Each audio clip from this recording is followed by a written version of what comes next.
Hello everyone, I'm here to help you today. I know you use this video to fall asleep, so before that, like the video and subscribe to the channel. Also, where are you from and what time are you watching? Now get comfortable and relax.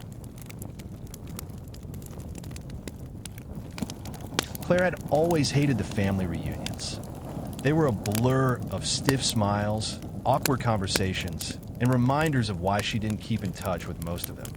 The distant cousins, the aunt who spoke in riddles, the uncles who drank too much. Every year, she found herself wishing she could stay home, curled up on the couch with a book and a cup of tea. But every year, she went. It was expected. Family was family, after all. This year, however, something was different. The letter arrived on a quiet Tuesday morning, its edges neatly trimmed, the paper a shade of cream so thick it could have been used as a parchment for a royal decree. At the top, in elegant cursive, it read, "To Claire Whitmore, it is with great joy that we announce the return of Emily. After many years, she is coming home. We invite you to join us for the reunion on the 17th of March at Whitmore Manor, a place for family, for healing, and for reunion. Yours sincerely, the Whitmore family." Claire stared at the letter for a long time, her mind struggling to make sense of what she was reading. Emily? It couldn't be. Emily, her cousin, the one who had vanished when they were both children. The one whose disappearance had haunted the family like a dark cloud, never fully explained, never spoken about in detail. The one who had been lost in the woods behind Whitmore Manor, never to be found again. She didn't want to go. She couldn't face them all, especially not after what had happened with Emily. But as she folded the letter in her hands, an unexpected curiosity crept into her chest, making her hesitate. What did they mean by return? Was it really Emily coming back? The memory of Emily's last day at the manor replayed in her mind, a blur of voices calling out for her, the frantic search that lasted into the night, and then nothing.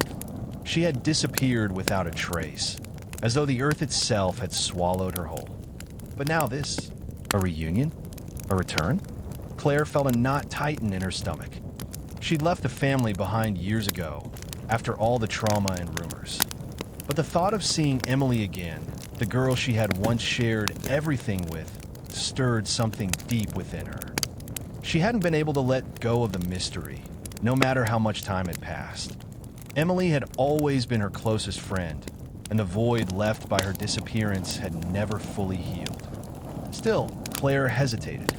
She had her life now, her small apartment in the city, her job at the library. The past was buried, or at least it should have been. But the invitation, there was something about it that fell off, as if the letter itself was pulling her in, making it impossible to ignore. She threw the letter onto her kitchen table and paced around the room. Her eyes kept returning to the envelope, the ornate script, the strange wording. The return of Emily. Could it be real? That night, as she lay in bed, Claire couldn't shake the thought of Whitmore Manor. The sprawling estate at the edge of town, with its ancient stone walls and ivy creeping up every side, always seemed to watch over her, a place where memories lingered like ghosts. She remembered the stories her grandmother had told, about how the manor was built on land that had been cursed centuries ago. How strange things happened to the Whitmore family, illness, madness, loss. There was always a whisper in the air around that house, as if something had been watching them all, waiting. She didn't sleep much that night, her mind racing between memories of Emily and the strange invitation that had brought her back to a family she hadn't thought about in years. By the time the 17th of March arrived, Claire had made her decision. She would go. She wasn't sure why. Maybe it was the need for closure, or maybe it was just the pull of the past, drawing her back to the place where everything had gone wrong. But whatever it was, she couldn't resist. As the train pulled into the station, Claire looked out the window, her heart pounding in her chest. She had spent the entire journey convincing herself that this was a good idea, that she could handle whatever awaited her at the manor. But as she stepped off the platform, the cold air hitting her face, she couldn't shake the feeling that she was walking into something far darker than a simple family reunion. The car ride to Whitmore Manor was quiet, the landscape around her dark and brooding. The trees seemed to press in on all sides, their skeletal branches reaching out like arms that wanted to drag her into the forest. The road, narrow and winding, led them up the hill to the looming mansion at the top, its silhouette barely visible in the fading light of dusk. When the car finally rolled to a stop at the front gates of Whitmore Manor, Claire felt her pulse quicken. The gates creaked open slowly, and as she walked up the stone steps to the front door, a strange sense of déjà vu settled over her. The door swung open before she could knock, revealing her Aunt Evelyn, a woman whose smile was always too wide, too forced. Her eyes gleamed with something Claire couldn't quite place. For a moment, Claire froze. Her breath caught in her throat, her mind racing to process what she was seeing. It was Emily, and yet, it wasn't. She looked the same, but there was something wrong, something out of place. Emily's hair was longer now, cascading down her back in wild, unkempt waves. Her face was thinner, her eyes wide and bright, yet there was something unsettling in them. Her lips curled into a smile that was too perfect, too innocent. "Emily," Claire said, her voice trembling despite her best effort to sound calm. She took a step forward, her feet almost dragging as if she were walking through a thick fog. "Is it really you?" Emily's smile widened. "Of course it's me, silly. I missed you." She took a few steps toward Claire, her movements unervingly quick, like a child eager to embrace a long-lost friend. But as she drew closer, Claire noticed something that made her stomach churn. Emily's eyes were too bright, almost unnaturally so, and her smile didn't reach them. It was as if she were forcing it. "I've missed you too." Claire managed her throat dry. "It's just, you look..." Emily tilted her head, as if considering Claire's words. Then she giggled, a sound that was strangely hollow. "I've grown up, haven't I? I was a little girl when I went away, but now I'm back. I'm not the same anymore." Claire didn't know how to respond. She had so many questions, so many things she wanted to ask, but they all seemed to catch in her throat, blocked by the knot of unease tightening in her chest. Something about Emily was wrong, deeply wrong, but she couldn't put her finger on it. "We should sit down," Emily said suddenly, her voice taking on a softer tone. "There's so much I want to tell you, Claire. About where I've been, what I've seen. It's a wonderful story, but it's a long one." Before Claire could respond, Emily took her hand too tightly, too forcefully, and led her toward one of the sofas by the fireplace. The others were already settling in, taking their seats with an unsettling silence. As they sat down, Emily's grip didn't loosen. It was like she was holding on to Claire for dear life, her fingers pressing into Claire's skin, almost painful in their intensity. Claire tried to pull away, but Emily's hand remained firm, unyielding. The conversation in the room seemed to fade into the background, as if the walls themselves were closing in around them. Everyone was watching now, their eyes all focused on Emily, waiting for something.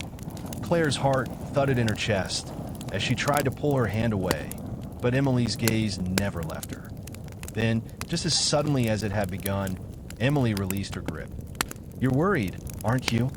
she asked softly, as if reading Claire's mind. Don't be.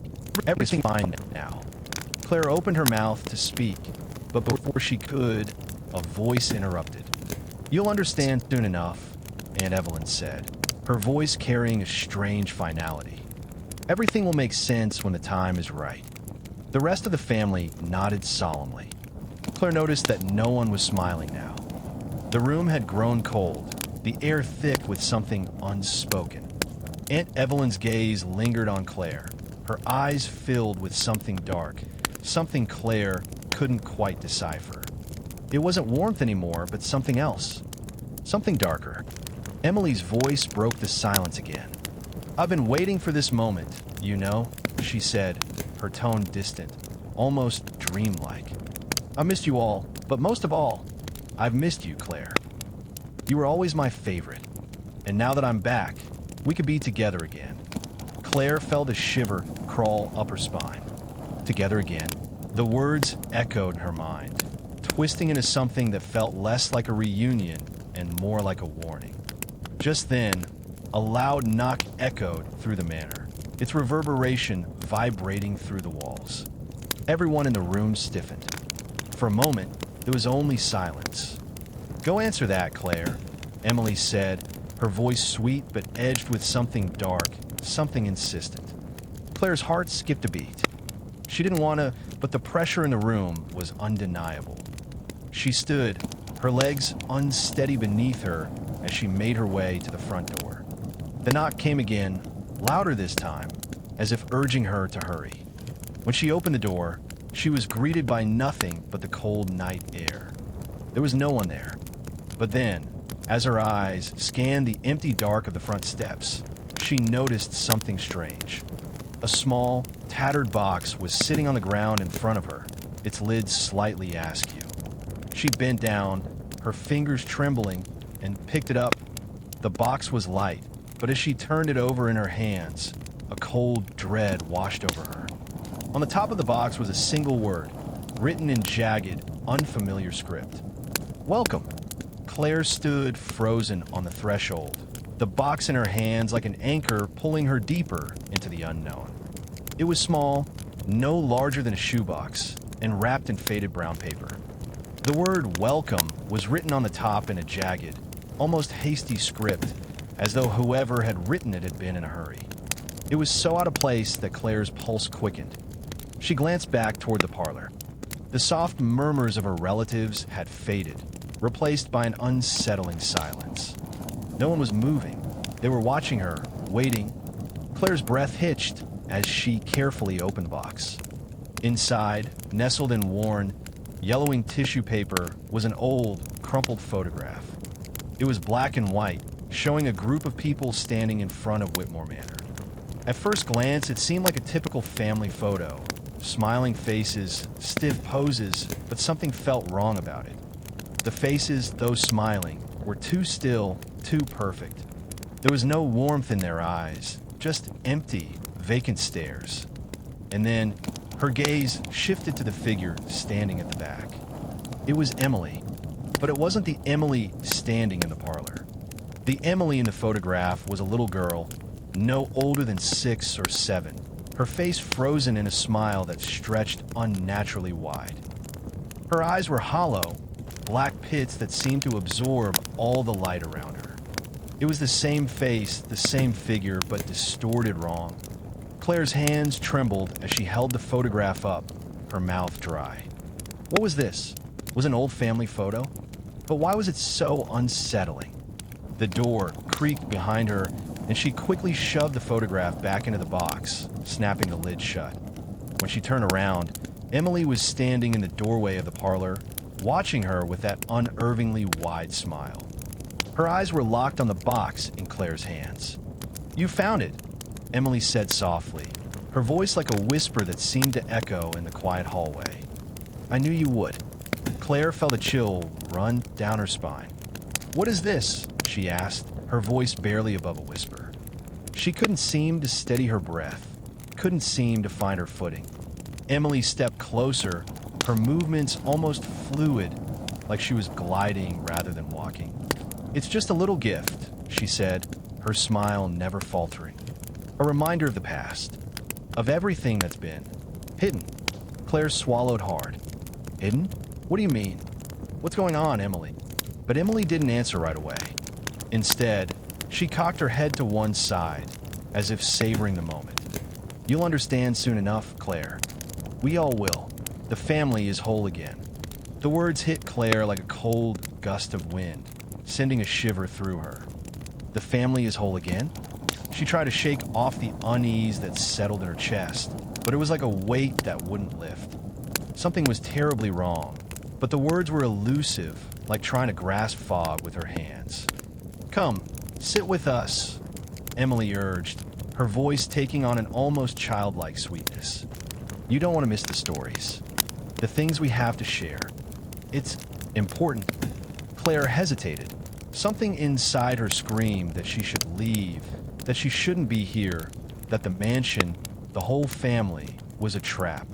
But Emily's gaze, those unnerving eyes, seemed to hold her captive. She couldn't break away, couldn't turn her back. With a quiet sigh, Claire made her way back to the parlor, her feet dragging across the cold wooden floor. The others were still seated, their eyes fixed on the box she clutched tightly in her hands. Aunt Evelyn sat motionless in her chair, a smile that was too calm playing on her lips. The others didn't speak, didn't move. They simply watched, waiting. When Claire sat down next to Emily, the room seemed to fall into an eerie stillness, as if the house itself were holding its breath. Claire's eyes flickered over to the photograph, now tucked away in the box. She could feel its presence like a weight pressing against her chest. But she couldn't bring herself to open it again, not yet. Emily leaned in close, her breath warm on Claire's ear. "You remember the games we used to play, don't you?" She whispered. "Hide and seek. We'd play all night, hiding in the dark. You'd always find me, no matter how well I hid." Claire's stomach twisted. She did remember. It was one of those childhood games they'd played before Emily disappeared. But it wasn't just a game. It felt like something more, something darker. "You used to be so good at finding me," Emily continued, her voice almost sweet, but there was something sinister beneath the surface. "But now, it's different. You're not going to like the game this time, Claire." Claire pulled back slightly, the hairs on the back of her neck standing on end. The way Emily spoke, the way she was looking at her, it felt like a warning. A game? What kind of game was she talking about? Before Claire could respond, the sound of footsteps echoed from the hallway. The door to the parlor creaked open again, and a tall, thin man in a dark suit stepped inside. His face was pale, his eyes hollow and sunken, and there was a strange air of authority about him, as if he didn't belong to this world at all. "Ah, Claire," the man said in a voice that sent an uncomfortable shiver down her spine. "I trust you've met Emily." Claire nodded, though she couldn't find the words. The man didn't seem familiar. She was certain she'd never seen him before, but there was something about him that seemed oddly comforting in a terrifying way. Like an old acquaintance who had been waiting for her. Who are you?" Claire managed to ask, her voice barely above a whisper. The man smiled faintly, his lips curling upward in a way that didn't quite reach his eyes. "My name is Mr. Blackwood," he said, as if it were the most natural thing in the world. "And I've been waiting for you, Claire. We all have." The room seemed to grow colder. Claire felt the oppressive weight of something ancient and terrible pressing down on her chest. The walls were closing in again, the shadows creeping toward her, and she realized, with a sinking feeling, that she was no longer a guest in the Whitmore Manor. She was part of something much darker now, and there was no way out. Mr. Blackwood's presence was like a weight on the room, his gaze fixed on Claire with an unsettling intensity. The others in the room remained silent, their eyes wide and expectant, as though they were all waiting for something to unfold. Claire felt like a mouse trapped in a maze, every step she took only leading her deeper into something she couldn't escape. She glanced around the room again, trying to make sense of everything. The family, the atmosphere, the strange pull of the mansion. And then there was Emily, sitting beside her, her wide smile never fading. The air was thick, suffocating. The shadows seemed to grow longer with every breath Claire took. "So," Mr. Blackwood said softly, his voice a strange mix of sweetness and malice. "I trust you're beginning to understand, Claire. We've all been waiting for you." Claire's throat tightened. She tried to speak, but the words wouldn't come. She felt a sudden surge of panic, the room pressing in on her from all sides. She needed to leave, needed to get out, but her feet felt like they were rooted to the floor, as though some unseen force was holding her in place. "You've heard the stories, I'm sure," Mr. Blackwood continued, his eyes never leaving Claire. "The stories about Whitmore Manor, the disappearances, the things that happen here, things that people don't talk about." Claire nodded slowly, her mind racing. She had heard the whispers. Everyone in the town had. The Whitmore family had always been associated with mystery and tragedy. It was no surprise that Emily had vanished without a trace all those years ago, or that rumors of curses and ghostly happenings swirled around the manor. But now, it was all so much more real than she could have ever imagined. The air was thick with something unnatural, and she could feel it creeping through the walls, the floors, even the air itself. "Emily," Claire began, but Emily cut her off, her voice sing-songy, as if they were children playing a game. "Don't worry, Claire. You'll understand soon enough. We all have our parts to play." She grinned, her teeth sharp and almost inhuman in the dim light. Mr. Blackwood turned his attention back to Claire. "This place, it was never just a home. It's a game," he said, the word lingering in the air like a taunt. "A game that must be played no matter what. And the family must be kept whole. Always. But you're the key, Claire. You've always been the key." A chill swept through her, and for the first time, she looked at the faces around her with a sense of dread. Her family, the people she had once known, loved, and distanced herself from, were not the same. They were distant, almost spectral. Their eyes gleamed with a hollow, unsettling gleam, like they were all waiting for something to begin. Claire swallowed, tried to regain some semblance of control. A game? What kind of game? Her voice trembled, but she couldn't stop herself. She had to know. "The game of the family," Emily answered softly, her voice barely above a whisper. "The game that binds us. The game that keeps us together. Forever." Claire's heart skipped a beat. "Together forever? What are you talking about?" "It's simple," Mr. Blackwood said, stepping closer, his voice now low and intimate. "You see, Claire, we're not like other families. We have a special bond. A bond forged in blood. Sacrifice. A bond that requires the participation of every member. The game is what keeps us from falling apart. It's what ensures our survival." "Survival?" Claire repeated, her voice cracking. "You're talking about death. You're talking about something else. This isn't a family reunion. This is a trap." Emily laughed softly, as though Claire had said something amusing. "Oh, Claire," she said, reaching out and brushing a strand of Claire's hair behind her ear. "You've always been so clever, but you don't understand yet. It's not just a trap. It's an invitation." Claire felt a cold sweat break out on her forehead. "An invitation to what?" "To become one of us," Emily whispered, her face inches from Claire's, her eyes wild and gleaming in the low light. "To be part of the family. For good. Forever." A loud, high-pitched sound suddenly echoed through the room, causing Claire to flinch. It was like a bell tolling, deep and reverberating. The others didn't react, but Claire could feel in her bones. The sound wasn't just a noise. It was a call, a signal. "What's that sound?" Claire asked, trying to keep her voice steady. "That, my dear," Mr. Blackwood replied, his voice taking on a note of reverence, "is the beginning. The beginning of a game. The beginning of everything." Claire's mind raced. The air in the room seemed to grow colder, heavier. She could feel it now, a presence, something dark and ancient, moving just beyond the edges of her perception. It was like the house itself was alive, breathing with some terrible intent. Suddenly, the doors to the parlor slammed shut with a deafening crash. Claire jumped, her heart hammering in her chest. The windows were covered in thick, dark curtains, the room almost entirely devoid of natural light. Only the flickering glow from the fireplace illuminated the faces of her family, now seeming more like statues than living people. Emily reached into the folds of her dress and pulled out something small, something that glittered. She held it up to Claire's face, the silver object catching the firelight. It was a key. "This is for you," Emily said, her voice soft, almost childlike. "A key to the game. A key to our family's survival. All you have to do is accept it. All you have to do is play." Claire stared at the key, her hand shaking as she reached out instinctively.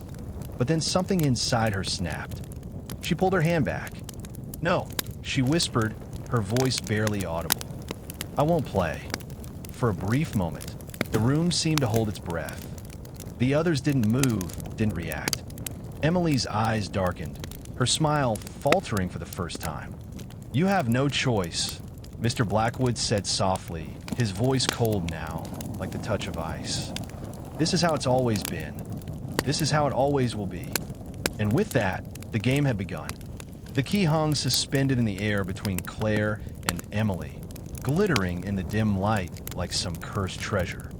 The weight of it felt heavy, too heavy, like an anchor pulling her towards something she couldn't escape. Claire's mind reeled. No choice. The words echoed in her mind over and over again, a constant pulse that seemed to sync with the rapid beating of her heart. Emily's hand hovered just above Claire's, waiting for her to take the key. Her smile had returned, wider now, with a trace of something almost predatory in its edges. The others in the room were silent, their faces unreadable, their eyes locked onto Claire with a steady, almost hypnotic intensity. The fire crackled in the hearth, but it couldn't cut through the chill that had settled over the room. Claire's hand trembled at her side, her body stiff with a terror she couldn't name. She wanted to run. She wanted to scream and break free, but the walls of the parlor were closing in on her, pushing her closer to the center of something she didn't understand. This is a game, a family game. But why me? Why now? "I won't play," Claire said, her voice more forceful than she felt. She stepped back, her feet unsteady but determined. "I won't be part of whatever this is. You can't make me." Emily's eyes darkened, the playful glint shifting into something colder, something much older. Her lips parted, but before she could speak, Mr. Blackwood interrupted. "Don't be foolish, Claire," he said, his voice low and filled with a strange sort of sorrow. "You don't understand. You never did. The game has already begun. Whether you play or not, you're already part of it." Claire's breath caught. She took another step back, looking frantically around the room. The shadows in the corners seemed to stretch out toward her, distorting, shifting like living things. The faces of her family stared at her, their eyes wide and unblinking, but their bodies were still. They were waiting, like silent watchers to an inevitable fate. "You're already in it," Emily whispered again, her voice like a lullaby, sweet and chilling all at once. "The game was never about choice. It's about survival. We survive when we're together, when the family is whole. But I'm not part of this family." Claire spat, her chest tightening with a surge of anger. "I left years ago. I don't belong here. I don't belong with you." For a moment, Emily's face softened, as though she were considering Claire's words. But then the smile returned, colder this time, crueler. "Oh, but you do," Emily said, her voice now carrying an edge that made Claire's skin crawl. "You've always belonged, Claire. You just didn't realize it. You thought you could leave. But once you're in for good." Claire's pulse quickened. Her eyes darted to the door again, but she knew, deep down, that it was useless. She had tried to leave before. Every time she thought she could escape, the house had drawn her back, the family pulling her into their orbit. She had never fully left, not in the ways that mattered. The game wasn't something she could run from. The game was inside her, inside all of them. The silence in the room thickened, pressing against her chest. Mr. Blackwood stepped closer now, his gaze unwavering. "The choice isn't yours to make anymore," he said quietly. "The time has passed for you to turn back." Claire's eyes flicked from him to Emily and then to the others in the room. Her family. They were all staring at her now, their faces frozen, their eyes lifeless but intent. This was no longer about family love or reunion. This was something darker, something that bound them all together, and Claire wasn't sure if it was even blood anymore. Emily leaned in close, her breath warm against Claire's ear. "You don't want to end up like the others," she whispered. "The ones who fought back. They never get to leave. They never get to escape the game." Claire froze. The others? Who were they talking about? She thought of the town's whispers, how people had disappeared over the years, rumors of tragic accidents or mysterious deaths. But no one had ever mentioned the Whitmore family being involved. The others, Claire's voice was barely audible, but Emily heard her. Your aunt's first husband, Emily said, her voice almost sing-song. The one who tried to leave, remember? The one who disappeared before the wedding. And then there was your mother. She tried to, didn't she? Tried to protect you. But she wasn't strong enough. Claire's blood ran cold. Her mother, she had always thought it was just an accident. Just some tragedy no one ever spoke about. But now, Emily's words made something inside Claire shift, like a piece of a puzzle falling into place, but in a way that only made the whole picture more terrifying. She didn't want to know more. Didn't want to hear the rest of the story. But Emily wasn't done. They all fought the game, Emily said softly, her eyes gleaming in the firelight. And look what happened to them. They're still here, Claire. You can't run from it. You can't escape what's already been set in motion. Enough, Mr. Blackwood said sharply, his tone commanding. It's time for you to make your choice, Claire. The room seemed to hold its breath, every eye fixed on her, waiting. The key in Emily's hand gleamed like a dark promise. Claire stared at the key, her mind a whirlwind of thoughts. The weight of it was too much to bear. She knew what they were asking her to do. She could feel it, the invisible strings that had been tying her to this family, to this house for all these years.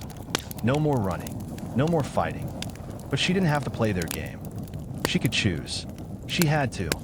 With every ounce of willpower, Claire took a deep breath, her hand steady despite the storm raging inside her. She reached forward slowly, carefully, and grasped the key from Emily's hand. The room seemed to sigh in unison.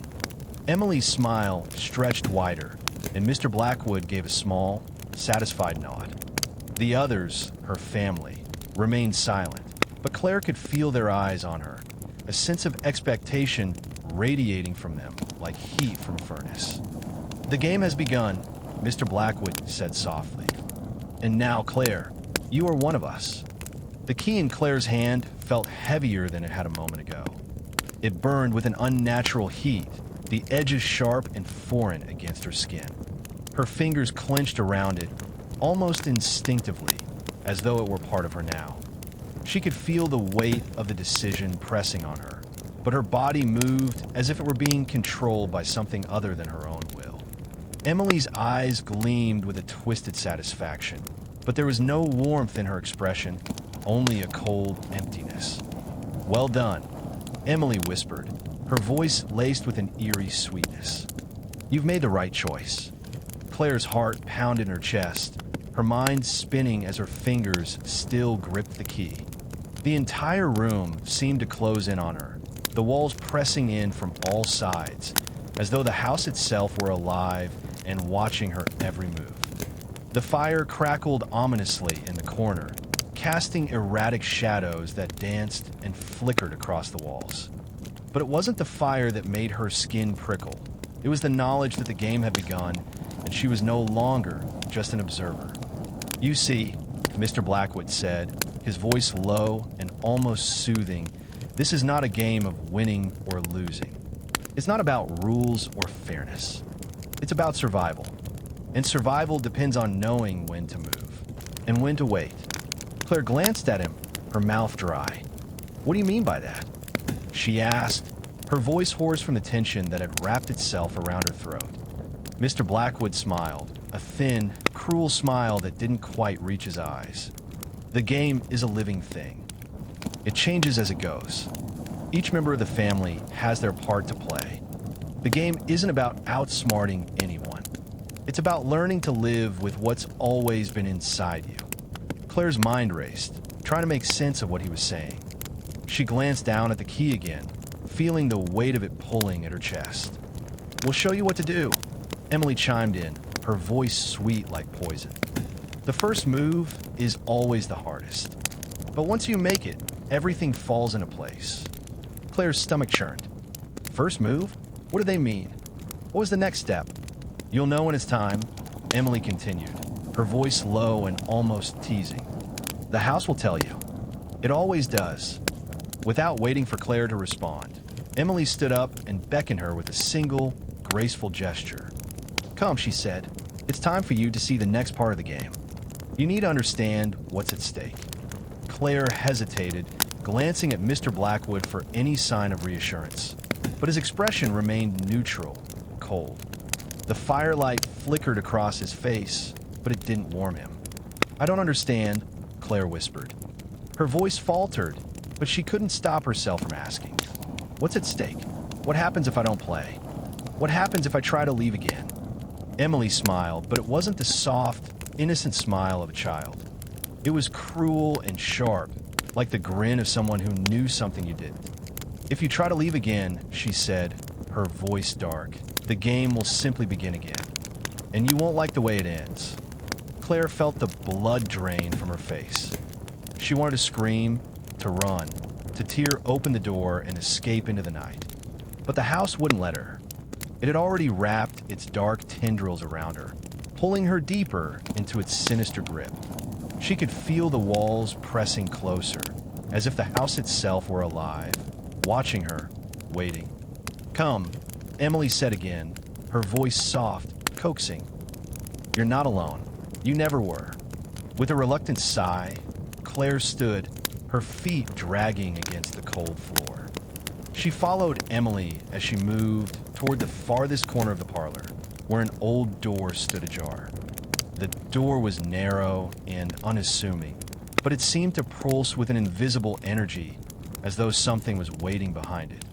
As Claire stepped closer, the air grew colder. The door creaked open by itself, revealing a narrow staircase that descended into darkness.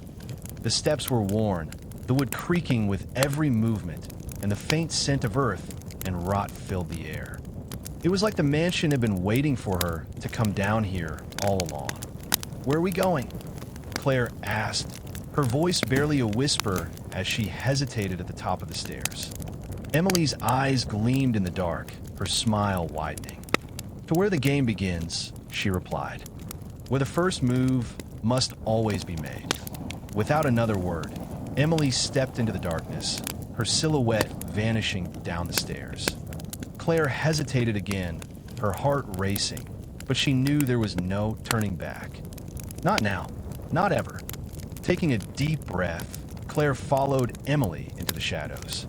The air grew colder with every step down the staircase, the smell of damp earth and decay thickening around them. The faint sound of distant whispers seemed to echo through the stone walls, like 1,000 voices calling from the dark corners of the house. Claire's skin crawled, and every step she took felt heavier than the last.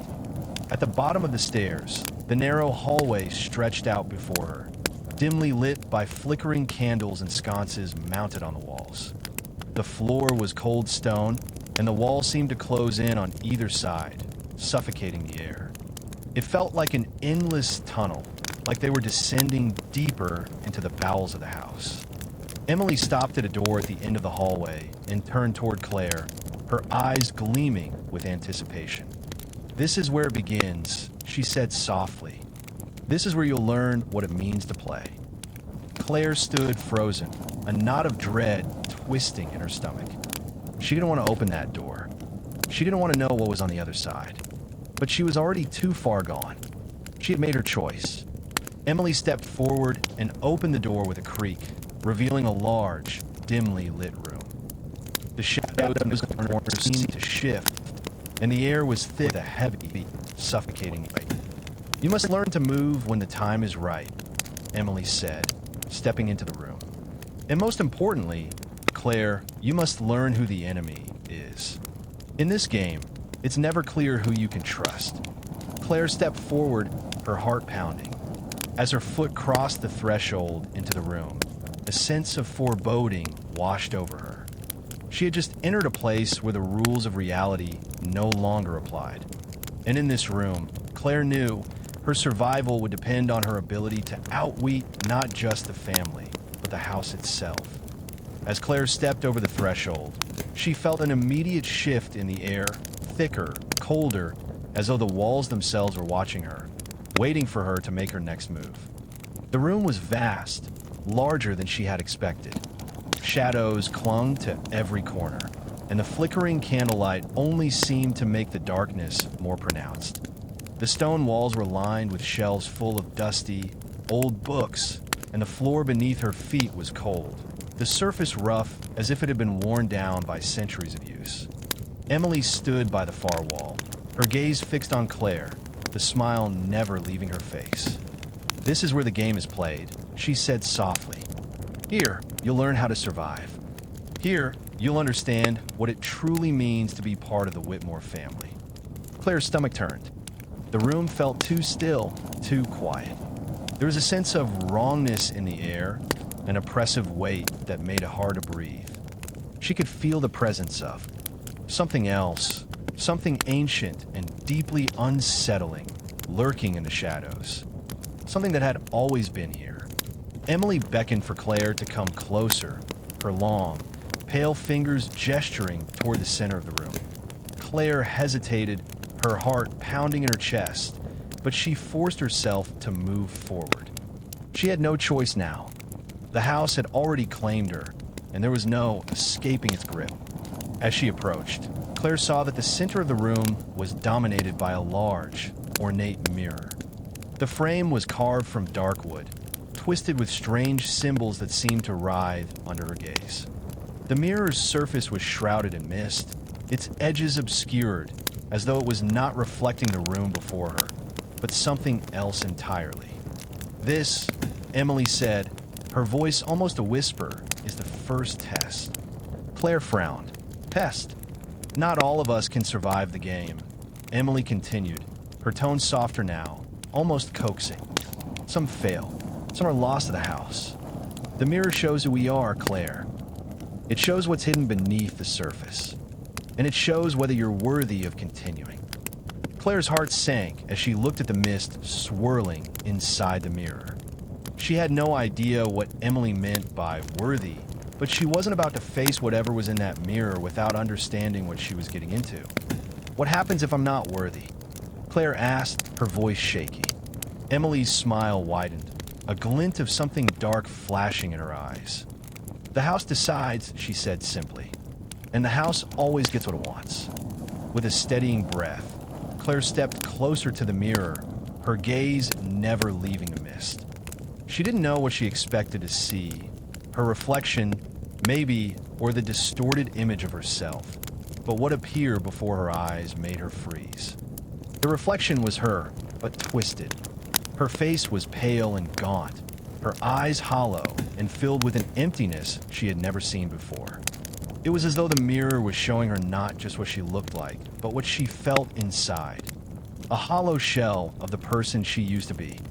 The darkness beneath her skin seemed to pulse, as if it were alive. A cold chill ran down her spine. Then, something else appeared in the mirror. A shadow, shifting in the corners of her vision. It wasn't a part of her reflection. It was something else, something that didn't belong in the room. Claire jerked back, her pulse racing as she tried to pull away from the mirror, but she found herself rooted to the spot. The shadow moved closer, its form taking shape as it rose from the mist. It was tall, dark, its features indistinct but filled with an overwhelming sense of menace. It seemed to see her, its eyes empty and void, yet full of a terrible, ancient knowing. For a moment, Claire felt the weight of its gaze, like it was reaching into her very soul. The shadow raised a hand toward her, and Claire felt her heart stop. It was as if it was beckoning her, pulling her into the mirror itself. "No," she whispered, her voice barely audible. "I won't go." The shadow's fingers reached out, and Claire could feel something cold and invisible grasp at her, pulling her forward.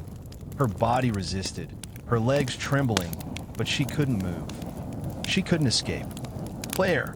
Emily's voice called out, distant but sharp. "The mirror doesn't lie. It shows you what you're capable of, what you're destined for, whether you embrace it or not." Claire's pulse raced as the shadow loomed closer. She had to fight. She had to break free. "No!" she screamed, her voice desperate. With every ounce of strength, Claire wrenched her body away from the mirror stumbling backward. The cold grip on her body vanished, and she fell to the ground, gasping for air. The shadow remained in the mirror, staring at her, but it didn't move. It simply watched. She scrambled to her feet, her breath coming in ragged gasps. She couldn't shake the feeling that the shadow was still there, still watching her, waiting for her next move. The air in the room was thick with the oppressive weight of the house's unseen eyes. Claire stood there for a long moment, her body trembling, staring at the mirror. She felt the sting of tears at the corners of her eyes, but she refused to cry. She refused to show weakness. "What was that?" she asked, her voice hoarse. "What the hell was that?" Emily's face had lost its smile, her expression now serious, even a little cold. "That was the first part of the game," she said. "It's a test of strength, of will. The house wants to know if you're worthy of continuing, and it shows you the part of yourself that you must overcome." Claire's chest tightened. "And what happens if I don't overcome it?"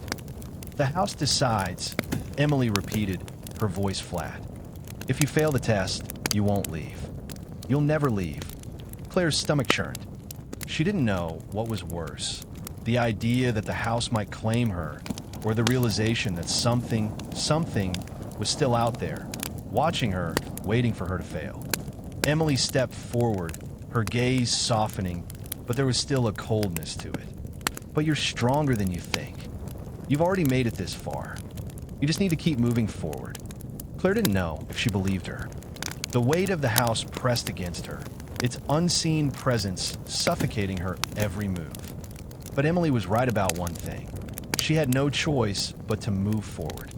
The game had already begun.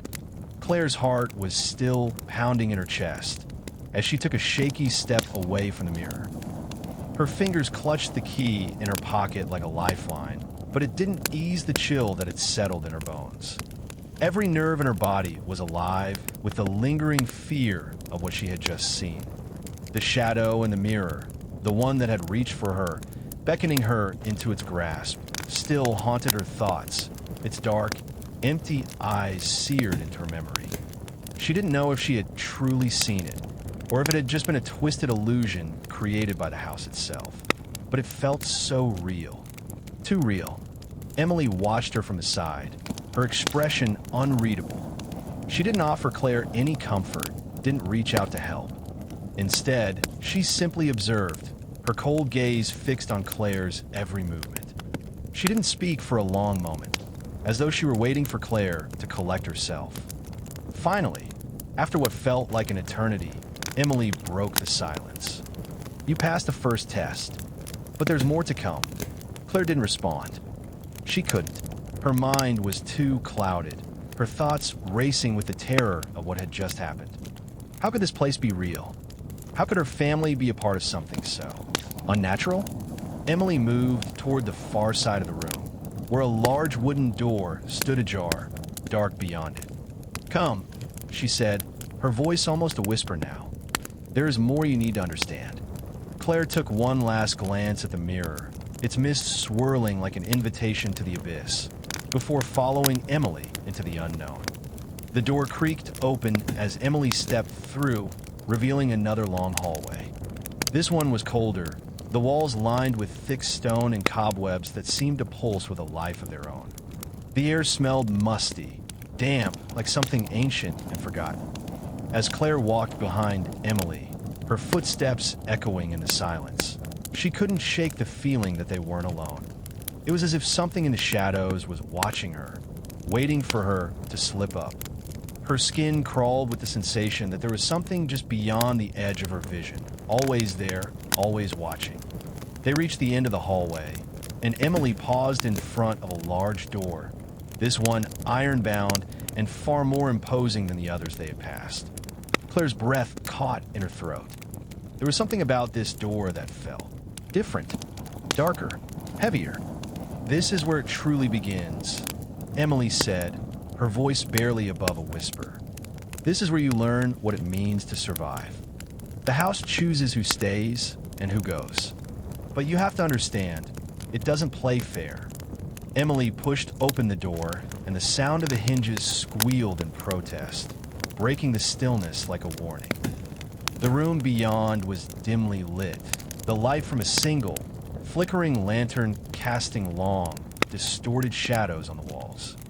Claire hesitated at the threshold, her heart in her throat. This was it, the heart of the house, the place where the game would reveal its true nature. As her eyes adjusted to the gloom, Claire saw that the room was filled with strange, old furniture, chairs, tables, shelves, everything coated in a thick layer of dust.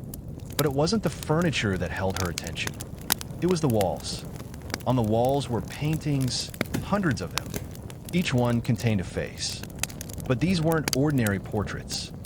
No, these faces were wrong.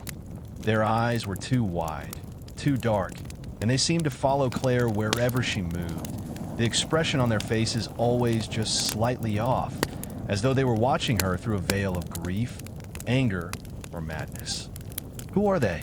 Claire whispered, her voice barely audible in the oppressive silence. "They're the ones who didn't pass," Emily replied, her voice cold and motionless. "The ones who fail the game. The house doesn't let them leave. It keeps them here, trapped in the paintings forever." Claire felt a cold shiver run down her spine as she stepped farther into the room. Her fingers twitched at her sides, as though the air was pushing against her, urging her to leave, but she couldn't. She had no choice but to stay and face whatever was coming. "Why are you showing me this?" Claire asked, her voice cracking. "What do you want from me?" Emily turned to her, her expression hardening into something almost unrecognizable. "I'm not showing you this to frighten you," she said, her eyes dark and distant. "I'm showing you this so you understand what happens when you resist, when you try to fight the house, when you try to leave. This is your fate." The words hit Claire like a physical blow. Her breath caught in her throat as she turned back to the paintings. She had seen faces like these before, familiar faces from her own past. Her mother, her aunt, her uncle, they had all disappeared. No one had ever found them. No one had ever talked about them again. Now she understood why. "The house keeps them here," Emily continued, her voice quiet and cold. "Because they were too weak. They didn't understand. They thought they could break free. They thought they could defy what was inevitable." "I'm not like them," Claire said, though she wasn't sure she believed it. "I won't be trapped. I won't be part of this." Emily stepped closer, her face inches from Claire's. "You already are, Claire," she whispered, her voice carrying an eerie finality. "You can't escape it. You're already in the game." Claire's heart raced as Emily's words sank in. The weight of them pressed down on her, suffocating her in ways she couldn't describe. The paintings on the walls seemed to come alive, their eyes locking onto her with an intensity that made her blood run cold.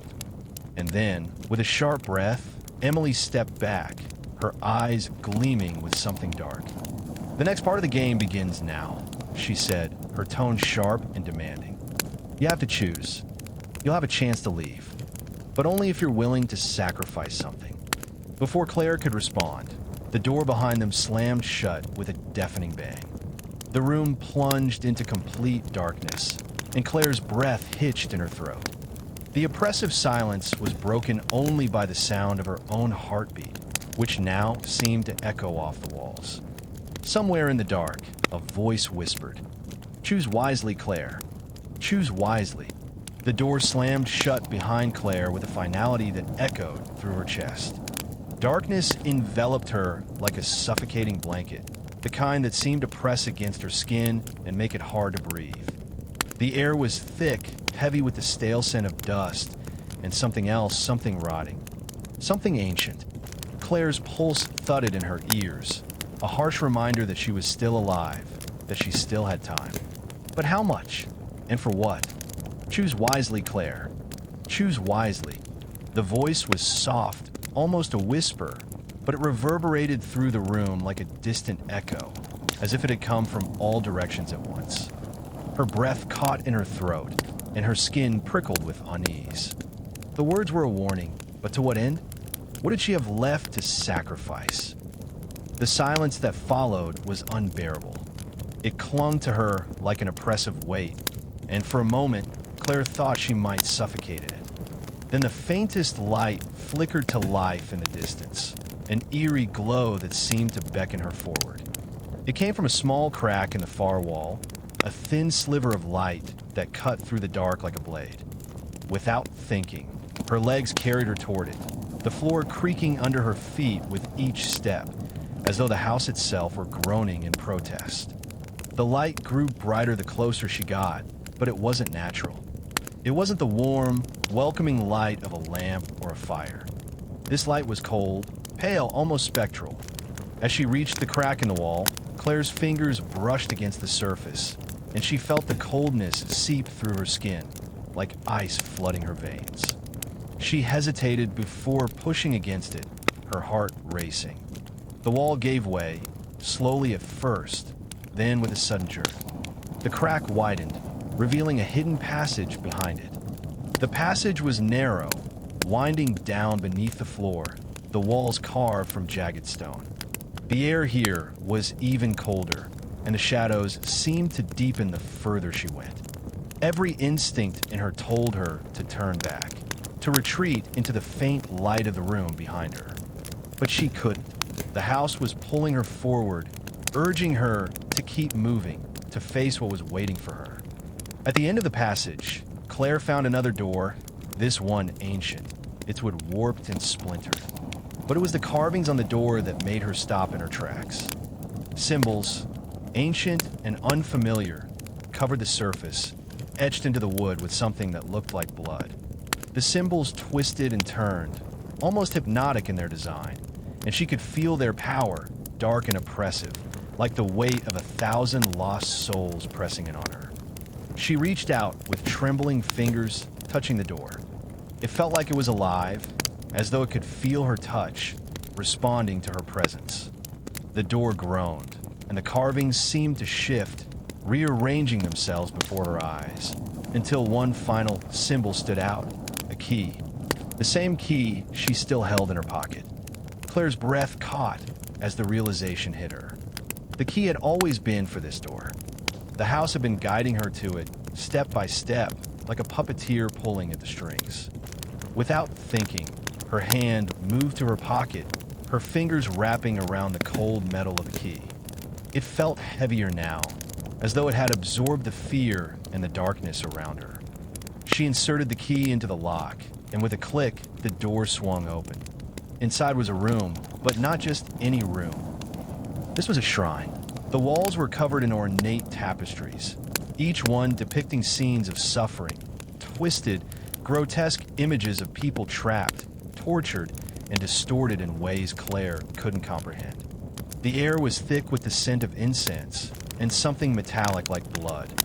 At the center of the room, a large pedestal stood, shrouded in shadows. And on that pedestal was a box. The box was small, delicate, and carved from dark wood, much like the door. It seemed out of place in the room, as if it didn't belong in the midst of all the terror surrounding it. The lid was closed, but it was adorned with the same symbols Claire had seen on the door, those same strange, shifting carvings that seemed to move when she wasn't looking directly at them. Claire stepped closer, her heart racing in her chest. Every fiber of her being screamed at her to leave, to turn and run back to the safety of the dimly lit hallway, to forget this whole nightmare.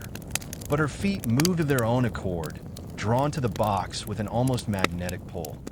As she reached for the box, the air grew colder, the shadows deepening. Her fingers brushed against the lid, and a low hum seemed to reverberate through her, as if the box were alive. The hum grew louder, like a heartbeat, until it filled the room with a sound that rattled her bones. She hesitated, her pulse quickening. The house wanted her to open it. The house was forcing her to open it. But what would happen if she didn't? Claire took a deep breath and lifted the lid. Inside the box was a small, fragile object, a stone, smooth and black, with a strange symbol etched into its surface. As soon as her fingers brushed against the stone, a flash of images rushed through her mind, images of her family, her parents, her childhood, and then images of them all twisted and deformed, their faces stretched in terror, their bodies contorted in unnatural positions. The faces from the paintings from the walls were there too, staring at her with empty eyes. And then the voice, the house's voice, whispered again. "Make your choice, Claire. If you take the stone, you will be granted the power to survive, to escape the game. But something must be given in return." Claire's breath hitched, and the stone seemed to pulse in her hand, its surface warm against her skin. Her fingers trembled, unsure whether to keep holding it or to let it fall. But the words echoed in her mind, and she knew that if she walked away now, she would lose.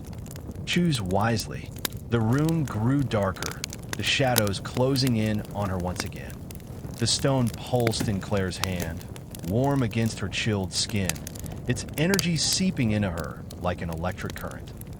The voices in her mind swirled around her, echoes of 1,000 lost souls urging her to act, to choose. But how could she choose? How could she make a decision when the price was so steep, when she had no idea what she was giving up? Her heart raced as she stared at the stone. It seemed to call to her, a whisper in the dark, coaxing her with promises of escape, of survival. But survival at what cost? What happens if I take it? Claire whispered aloud, her voice shaking. She half expected the house to answer her, to give her some clue, some hint. But there was no response, only the heavy silence of the room pressing in around her. Then she heard it again, the voice, this time more insistent. Everything comes at a price. The stone grants power, but it demands a sacrifice. What you give will determine what you can leave behind.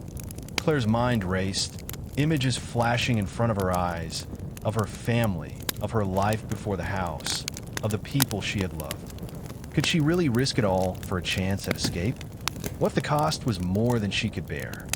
Her hand trembled as she held the stone, and the longer she hesitated, the louder the voice grew, like a drumbeat in her skull. The shadows in the room seemed to stretch, curling around her, pulling her deeper into their grasp. The walls closed in, their dark carvings leering at her, urging her to decide, to make her choice. "I have to get out of here," Claire whispered, more to herself than anyone else. She had no choice. She had come this far, and she couldn't let the house claim her, couldn't let it win. Her fingers tightened around the stone, and with a deep breath, she brought it to her chest. As soon as her skin made contact with the smooth surface, the room seemed to shift. The shadows recoiled, the pulse of the stone growing stronger, louder, until it was almost deafening. Claire gasped as a sudden, sharp pain lanced through her chest, as though the stone were burning her from the inside out. Her vision blurred, and she stumbled back, collapsing onto the cold stone floor. The air around her grew thick, suffocating, as the power of the stone surged through her, overwhelming her senses. For a moment, she thought she would black out, the darkness consuming her completely. But then, a voice, not the house's, but her own, whispered through her mind. "You have to survive. You have to keep moving. This is your only way out." She gritted her teeth, forcing herself to focus, to pull herself back from the edge. The pain was unbearable, but the stone, now pulsing in her hand, began to settle. The burning sensation faded, leaving only a faint ache in her chest, like the aftershock of an injury. Slowly, cautiously, Claire sat up. The room around her was unchanged, but she felt different. The air seemed thinner, more tangible. The shadows no longer seemed to press in on her with the same oppressive force. She felt stronger, more aware. Her fingers flexed around the stone, and for the first time, she realized she could feel something more, something alive beneath her skin. It wasn't just the stone's power, but the house's power, its twisted, malevolent presence seeping into her veins. "Now you understand," the voice of the house whispered again, but this time, it sounded distant, like a murmur carried by the wind. "You've chosen. You've made your sacrifice." Claire's breath caught in her throat. Sacrifice? What had she given up? She didn't know. but the feeling was unmistakable. Something was missing. Something deep inside her had been torn away. The room around her shifted again, and suddenly, the walls were no longer lined with tapestries of suffering. The images had changed, warped into something new. Faces, but not her family's faces this time. The faces were hers. Her face stretched and twisted, showing pain, fear, sorrow, emotions she hadn't thought were hers to experience anymore. Her mind recoiled at the sight. Was this the price? Was she becoming one of them? Before she could process the thoughts swirling her mind, the door behind her creaked open. The crack of light from the hallway spilled into the room, a welcome contrast to the oppressive darkness that had enveloped her. Claire stood quickly, her legs unsteady beneath her, but the power of the stone seemed to push her forward. It was as if the house was willing her to leave, urging her to step into the unknown. She glanced one last time at the pedestal, at the stone now burning a mark into her palm, and with a determined breath, Claire stepped through the doorway. The passageway was no longer as cold. It was almost welcoming. The shadows no longer moved with a life of their own. Instead, they seemed to fade into the walls, as though they were retreating from her. Claire walked, faster now, the pull of the house less suffocating, the weight of the game lifting, if only slightly. She reached the end of the passageway, the faint light of the hallway ahead of her growing brighter. When she stepped back into the main corridor, the air felt different, less oppressive, less haunted. But she knew, deep down, that this wasn't over. The house might have let her pass this test, but it would never let her leave without more.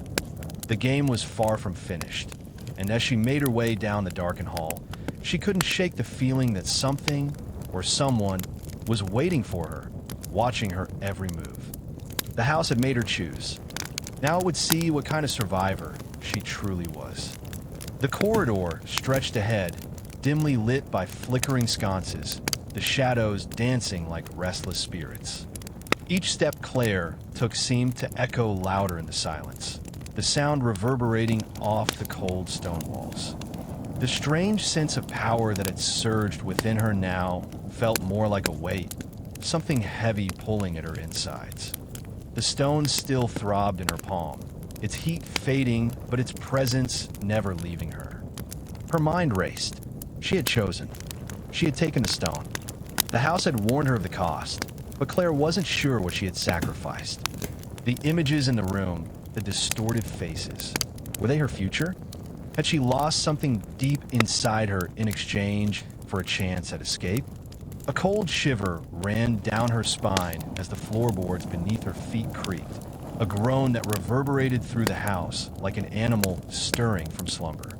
The air felt heavier now, thick with anticipation, as if the house itself was holding its breath, waiting for her next move. She reached the end of the hallway, where the large iron door from earlier stood before her, unchanged, as if it had been waiting for her. The symbols carved into the door seemed to shimmer now, their edges glowing faintly in the dim light, and a strange hum filled the air like the sound of distant chanting, rising and falling in rhythm. "Don't open it," a voice whispered from behind her. Claire froze. The voice had been soft, almost drowned by the thrum of the house, but it had been unmistakable, Emily. She turned quickly, but the hallway behind her was empty. The shadows seemed to flicker, and for a moment, she thought she had seen a figure standing at the far end. But it was gone before she could make out anything else. Her pulse quickened. What was that? The house was playing tricks on her, warping her perception. She could feel it, the subtle shifting of the air, the way the walls seemed to bend inwards. There was no escaping it. No place that was truly safe. But what was Emily trying to warn her about? The door? Or something else? The voice came again, this time louder. "The door is not what it seems, Claire. There are no more choices. Only consequences." Claire stared at the door. The temptation to open it was overwhelming. Every fiber of her being urged her to step forward, to embrace whatever came next, to confront whatever lay beyond it. But doubt clung to her thoughts like an invisible weight. What had the house meant when it said there were no more choices? What would happen if she opened the door? She swallowed hard, her hand still wrapped tightly around the stone.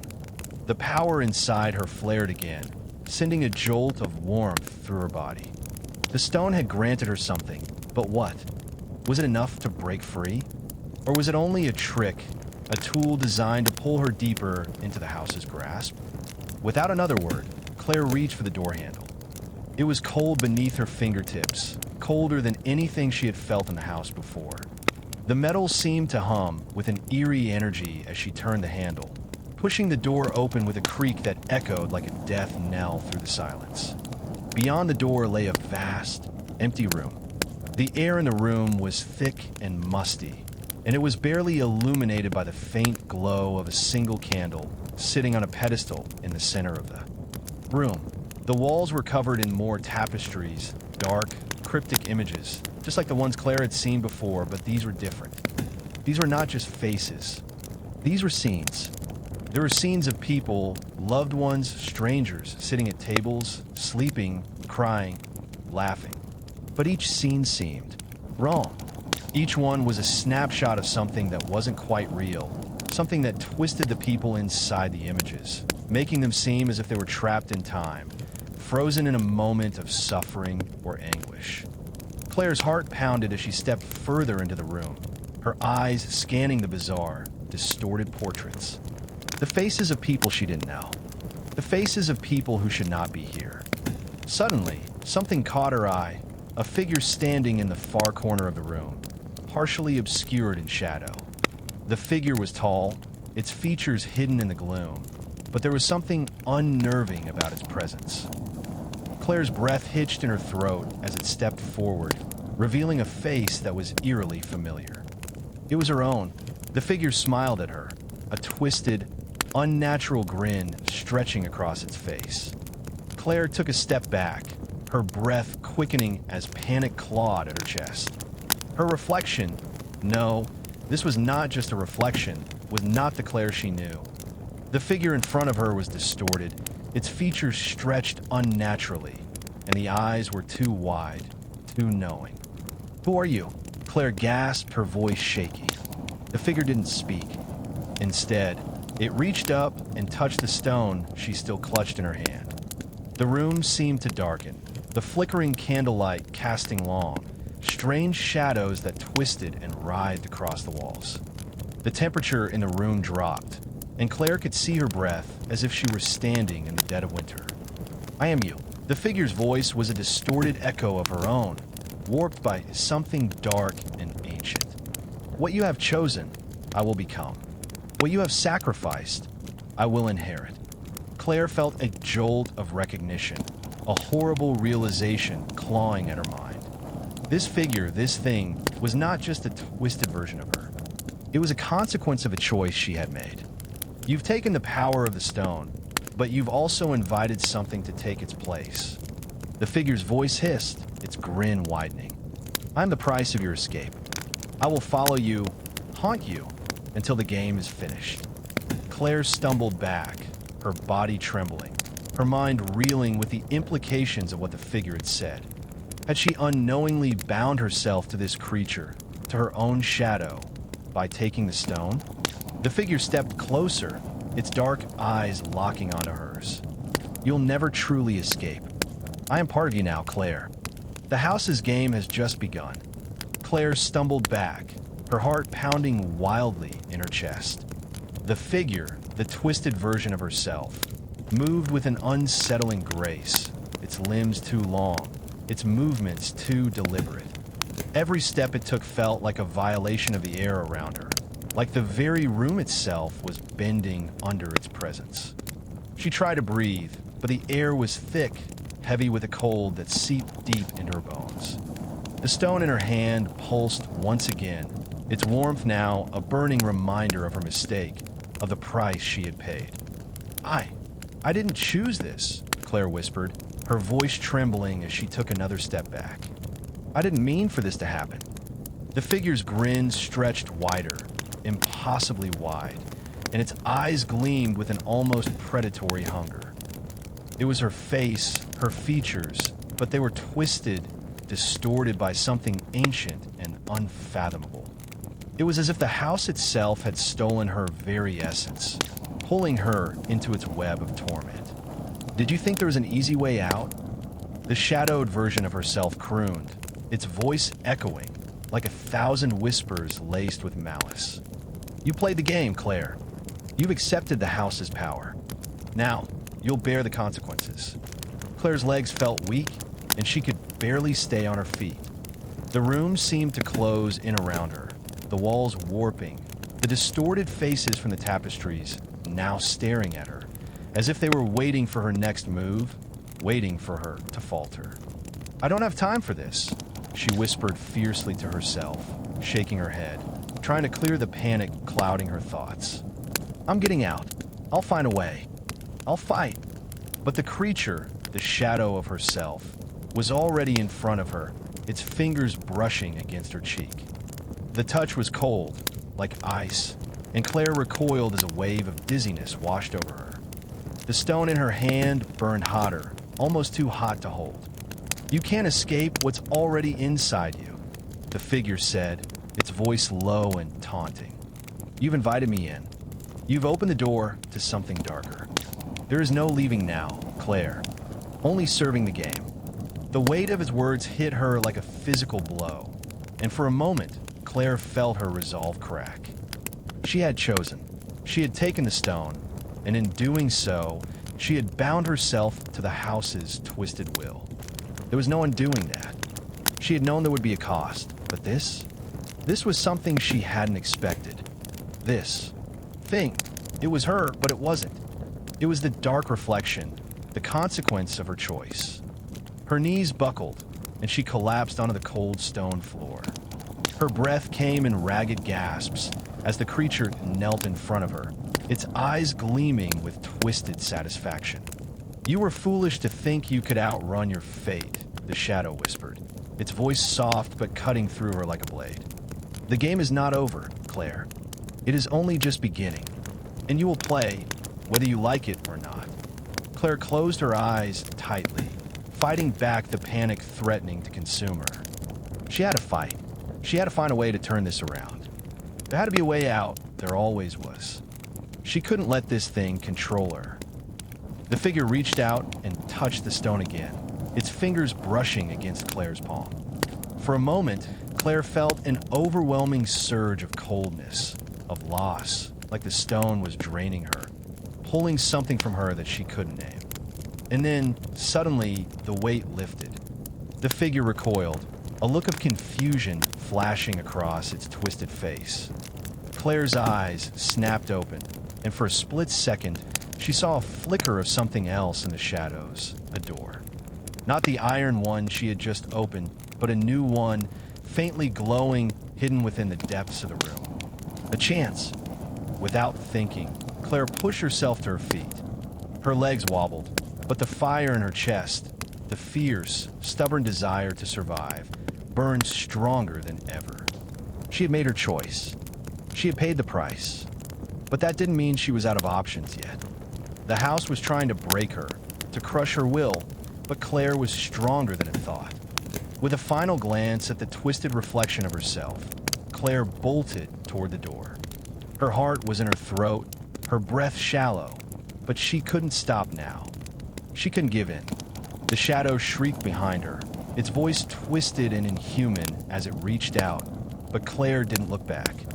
The door loomed ahead, its faint glow flickering in the dark like a beacon of hope. Her hand grasped the handle, and as she pulled it open, she felt the house tremble around her, the walls shifting, the floor beneath her feet groaning in protest. She stepped through, slamming the door behind her. The new room was different, larger, grander, and alive. The walls seemed to hum with energy, their surfaces covered in intricate, glowing symbols that pulsed in rhythm with Claire's heartbeat. The air was thick, but there was a strange sense of calm here, a stark contrast to the chaos she had just fled. But there was something else, something darker. At the far end of the room stood a figure, tall and imposing, its face hidden in shadow. It didn't move, but it radiated power, its presence heavy like a storm about to break. Claire's heart pounded as she took a hesitant step forward, her hands still clutching the stone. "You've come far, Claire," the figure said, its voice smooth but chilling like velvet stretched too thin. "But your journey is not yet complete. You are part of something much larger now. And the game has only just begun." Claire swallowed hard. She had entered another room, but this was different. This was the heart of the house, and the game was only getting started. Claire's pulse quickened as she faced the figure in the shadows. Its presence was suffocating, like the weight of a storm pressing in on her from all sides.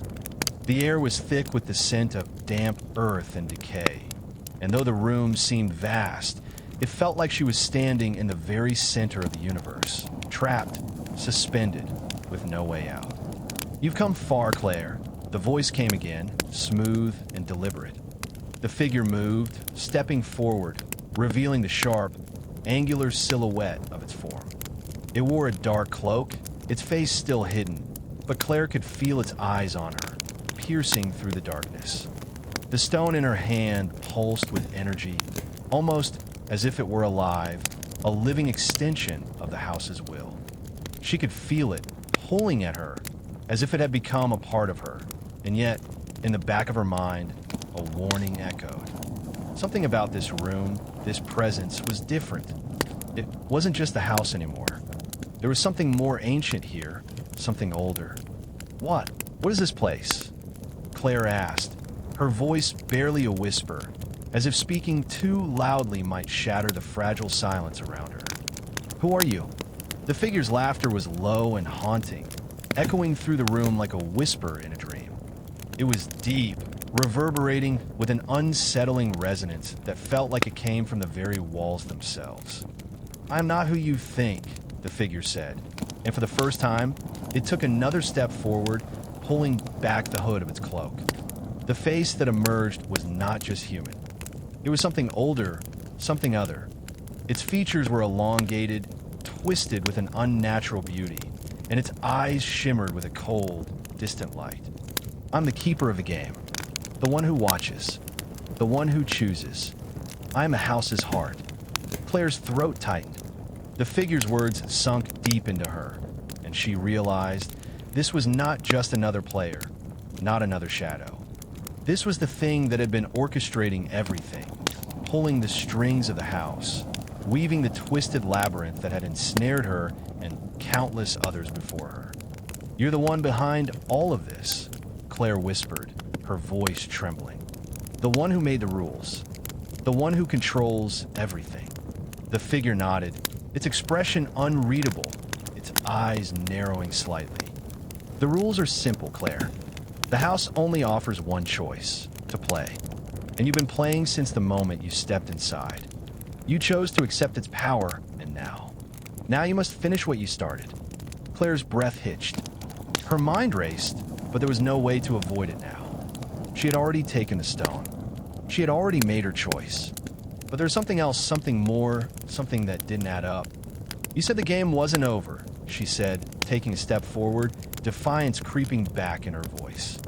"What do you mean by that? What happens next?" The figure tilted its head, its eyes gleaming with dark amusement. "You think you're in control? You think you've escaped the game's grasp? No, Claire, you've only begun to play. The stone has marked you. You're a player now, bound by its rules. And now that you've entered the heart of the house, there is no turning back." A cold chill wrapped around Claire's spine, and she shuddered, her grip tightening on the stone. "So what? This is it. I'm stuck here forever." The figure smiled, its teeth sharp and glistening in the low light. "Not forever, no, but long enough for you to understand what it truly means to be a part of this game. The house has claimed you, Claire. It feeds on the choices you make, on the sacrifices you're willing to endure. Each door you open, each decision you make, it changes you. It twists you. It strengthens the house. And once you played long enough, you will become one with it. You will become part of its collection." The figure's words sent a shiver of dread through Claire's body. The house, the game. She had thought she understood the stakes, but now she realized she had only scratched the surface. The house was alive, feeding off her choices, her pain, her fear. And once it had claimed enough, it would swallow her whole. "What do you want from me?" Claire demanded, her voice shaking but defiant. "Why bring me here? Why me?" The figure's gaze softened, a flicker of something like pity in its eyes. "It's not about you, Claire. It's about the game. About survival. You've chosen. Now, you must play until the end. You are here because you're meant to be. The house chose you, just as it chooses everyone who steps inside. You may fight it, you may resist, but in the end, you will be just like the others. A part of the house's collection, locked away in the shadows, waiting for the next player to come along." Claire's chest tightened with panic, but she fought to push it down. She couldn't let this thing, this creature, see her break. She had come too far. She had already made it through so much. There had to be a way out. There had to be a way to end this. The figure took another step forward, its hand reaching toward her. The stone in Claire's hand burned, its heat searing into her flesh, but she didn't flinch. She stood tall, meeting the figure's gaze with all the resolve she could muster. "You're wrong," Claire said, her voice steady. "I will escape. I won't become a part of this house. I won't be its prisoner." The figure's smile faltered, its eyes narrowing as if weighing her words. For a moment, the room seemed to hold its breath, the walls heavy with tension, but then the figure straightened, its expression unreadable. "Very well," it said, its voice cold and final. "Then you'll play. But remember, Claire, the house does not let go easily. You will face the consequences of your actions. You will face me." Before Claire could react, the figure vanished, its cloak dissolving into the shadows like mist. The room around her shifted, the walls pulsating with an otherworldly energy. The air grew thick once again, heavy with the weight of the house's unseen presence. Claire took a deep breath, trying to steady herself. The figure was gone, but the game was far from over. She was in the heart of the house now, and the only way out was through. She had no choice but to keep moving, to face whatever came next. But one thing was clear, she was no longer just a player. She had become part of the house's story, and its dark grip was tightening with every step she took. Claire stood in the heart of the house, the weight of the figure's words pressing down on her like a physical force. The air was thick, swirling with an energy she could feel in the marrow of her bones. The walls pulsed like a heartbeat, each beat echoing through her chest. The stone in her hand had cooled, but it still hummed with an undercurrent of power that seemed to flow from the very ground beneath her feet. Her eyes darted around the room.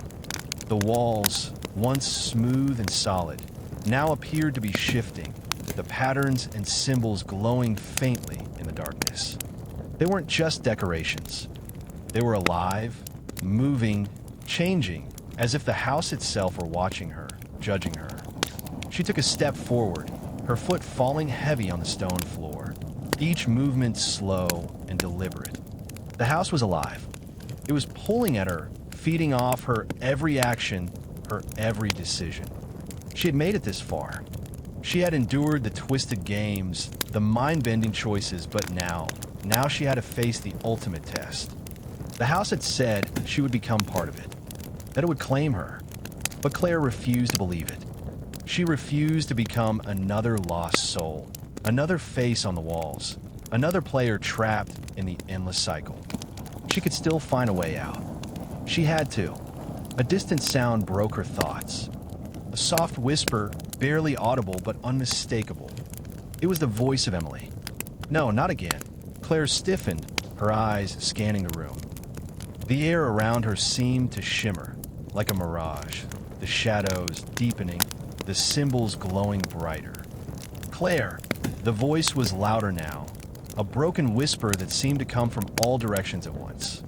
Claire, don't do it. Claire's breath caught in her throat. It was Emily's voice. But the warning in it, the desperation, was it real? Was it coming from the past?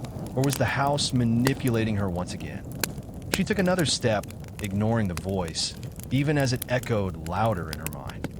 She couldn't let herself be tricked. This was not the time for doubts.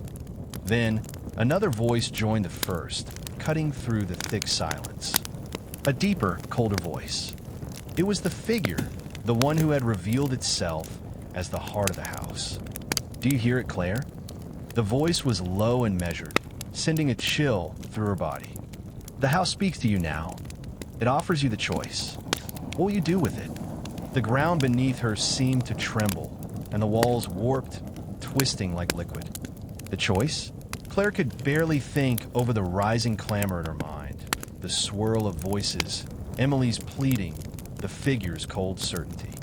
She looked down at the stone still clutched in her hand, its surface glowing faintly, like the pulse of a beating heart. She could feel its power surging through her, coursing through her veins, merging with her own blood. She had come this far. She had chosen, but the choice wasn't over. It never was. The house was always waiting for the next move. "You must decide, Claire," the figure's voice echoed again. "Will you accept your fate, become one with the house, and join the collection? Or will you continue to fight, continue to resist, even as the game tightens its grip around you?" Claire's heart hammered at her chest. She thought of Emily, of the whispers that haunted her, of the way the house seemed to tear at her from the inside. Was there a way out? Or was she destined to become a shadow, another lost soul in the house's endless collection of faces? The walls twisted again, the symbols flashing bright and sharp, as if to blind her, to force her into submission. This wasn't just a choice between life and death. It was about power.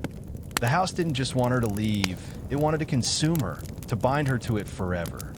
"Emily, help me," Claire whispered, her voice barely audible, her fingers trembling as she reached toward the stone.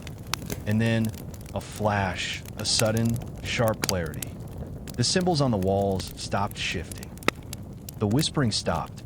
The cold, suffocating air seemed to part, and in that instant, Claire felt something change. The choice was hers. "Claire," Emily's voice whispered again, but this time, it was clear, warm, full of familiarity. "You don't have to be afraid. The house cannot have you. Not if you don't let it." Claire felt the warmth of Emily's voice settle inside her, and suddenly she understood. The house's power didn't come from a stone. It came from her fear, from her belief that it could control her. The shadows around her seemed to falter just for a moment. The stone pulsed one last time, as if in warning. The figure in the darkness watched her, waiting, knowing that this was the moment where she would either break or rise. But Claire had made her choice. She would not become part of the collection. She would not let the house win. In one swift motion, Claire raised the stone high above her head and smashed it against the stone floor with all the strength she could summon. The room froze. The walls stopped shifting. The symbols dimmed, their glow flickering as if they were gasping for air. The figure in the shadows took a step back, its expression shifting from amusement to something darker, angry. The air crackled, as if the house itself had been wounded. The power that had surged through the stone vanished in an instant, replaced by an eerie stillness that hung in the air like a vacuum. The weight in her chest lifted, the suffocating pressure vanishing. Claire felt the floor beneath her feet shake, the walls tremble. A loud, deafening roar echoed through the room, reverberating from every corner of the house. The heart of the house was breaking. The game was over, but was it? With one final surge of will, Claire turned and ran. The room, no, the entire house, seemed to shift and warp, as though the walls themselves were closing in on her. The door she had come through vanished, leaving only an endless void of darkness. She didn't stop. She couldn't. The house was collapsing around her, and she was its only survivor. Claire's heart raced as she sprinted through the collapsing halls of the house.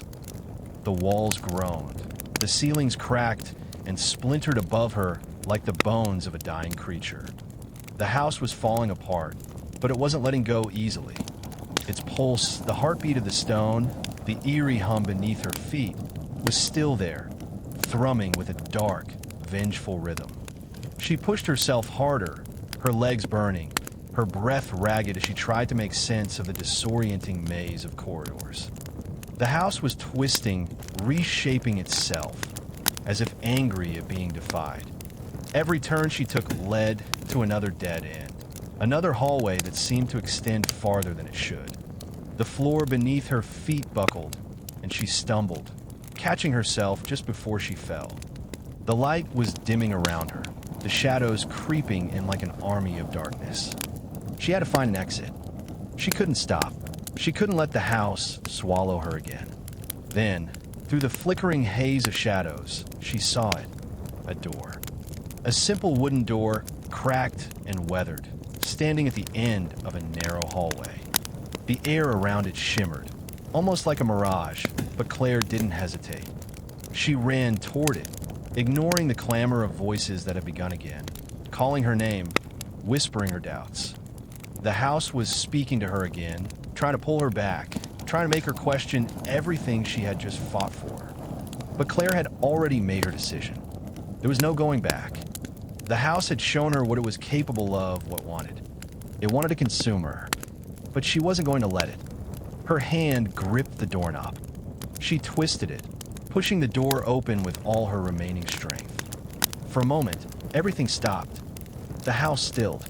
The world outside the door was different. Claire stood in the threshold, staring out at a world that was so quiet, so still, it felt like it didn't belong to her. The house was behind her, the shadows retreating, but she could still feel its presence pressing at the edges of her mind.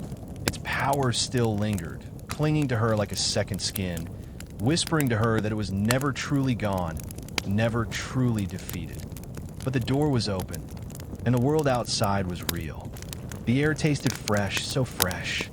It smelled of rain and earth of life. For the first time in what felt like forever, Claire could breathe without the weight of the house pressing down on her chest. She stepped over the threshold into the light, and then the house screamed. A roar like thunder shook the ground beneath her feet, and for a brief moment, Claire thought the earth itself was splitting open. The door slammed shut behind her with a deafening crash, as if the house was trying to drag her back into its depths.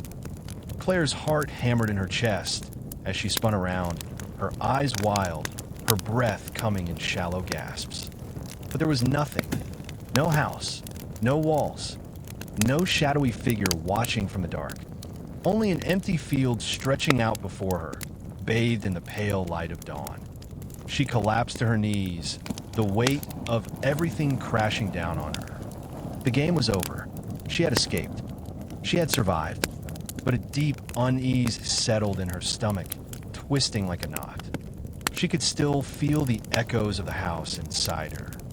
The house had left its mark, and no matter how far she ran, how far she went, she would never truly escape its grip. Claire closed her eyes and exhaled, her body trembling with exhaustion, with relief. The door had closed. The house had lost, but she couldn't shake the feeling that it wasn't over. The house might have been silenced for now, but its power wasn't something that could be erased. Not completely. Claire opened her eyes, looking out at the horizon. The sky was painted with the soft colors of sunrise, the first light of day casting long shadows across the land. She couldn't help but wonder, was the game truly finished? Or had the house simply let her go, letting her think she was free, waiting for a right moment to pull back in? She shook her head, refusing to entertain the thought. She would face whatever came next, but she would do it on her terms. She had survived, and that meant something. She was no longer a pawn in the house's twisted game. As she stood and took a step away from the door, Claire looked back one last time. The door was gone. The house was gone. For now. Claire's steps were slow at first, as if she feared that the moment she ran, the world would collapse back into the darkness of the house. But each step that took her further from the place she had feared so deeply filled her with a sense of raw, desperate relief. The sky overhead grew lighter with each passing minute. The air was crisp, carrying the scent of wet grass and rain, as though the earth itself had been washed clean. The landscape that stretched before her seemed to stretch on forever, a vast, empty plain that should have been comforting, but instead felt eerily barren. There were no signs of life. No birds, no animals. It was as though the world around her had forgotten what it was like to exist. Claire stopped walking and let the wind blow through her hair. She closed her eyes for a moment, the sun warming her face, and allowed herself to breathe. She was free. She had escaped. The house, its whispers, its hold were all in the past. For the first time in what felt like forever, she felt something akin to peace. But it didn't last long. The sudden, sharp crack of a branch snapping made Claire's eyes snap open. Her pulse quickened. She wasn't alone, but when she scanned the area, there was nothing but the stillness of the empty field. Her breath caught in her throat, and her body tensed. Was a house here? Another sound. This time, a soft whisper, just barely audible in the wind. It was familiar. Too familiar. It was the voice of the figure, dark, cold, and full of hunger.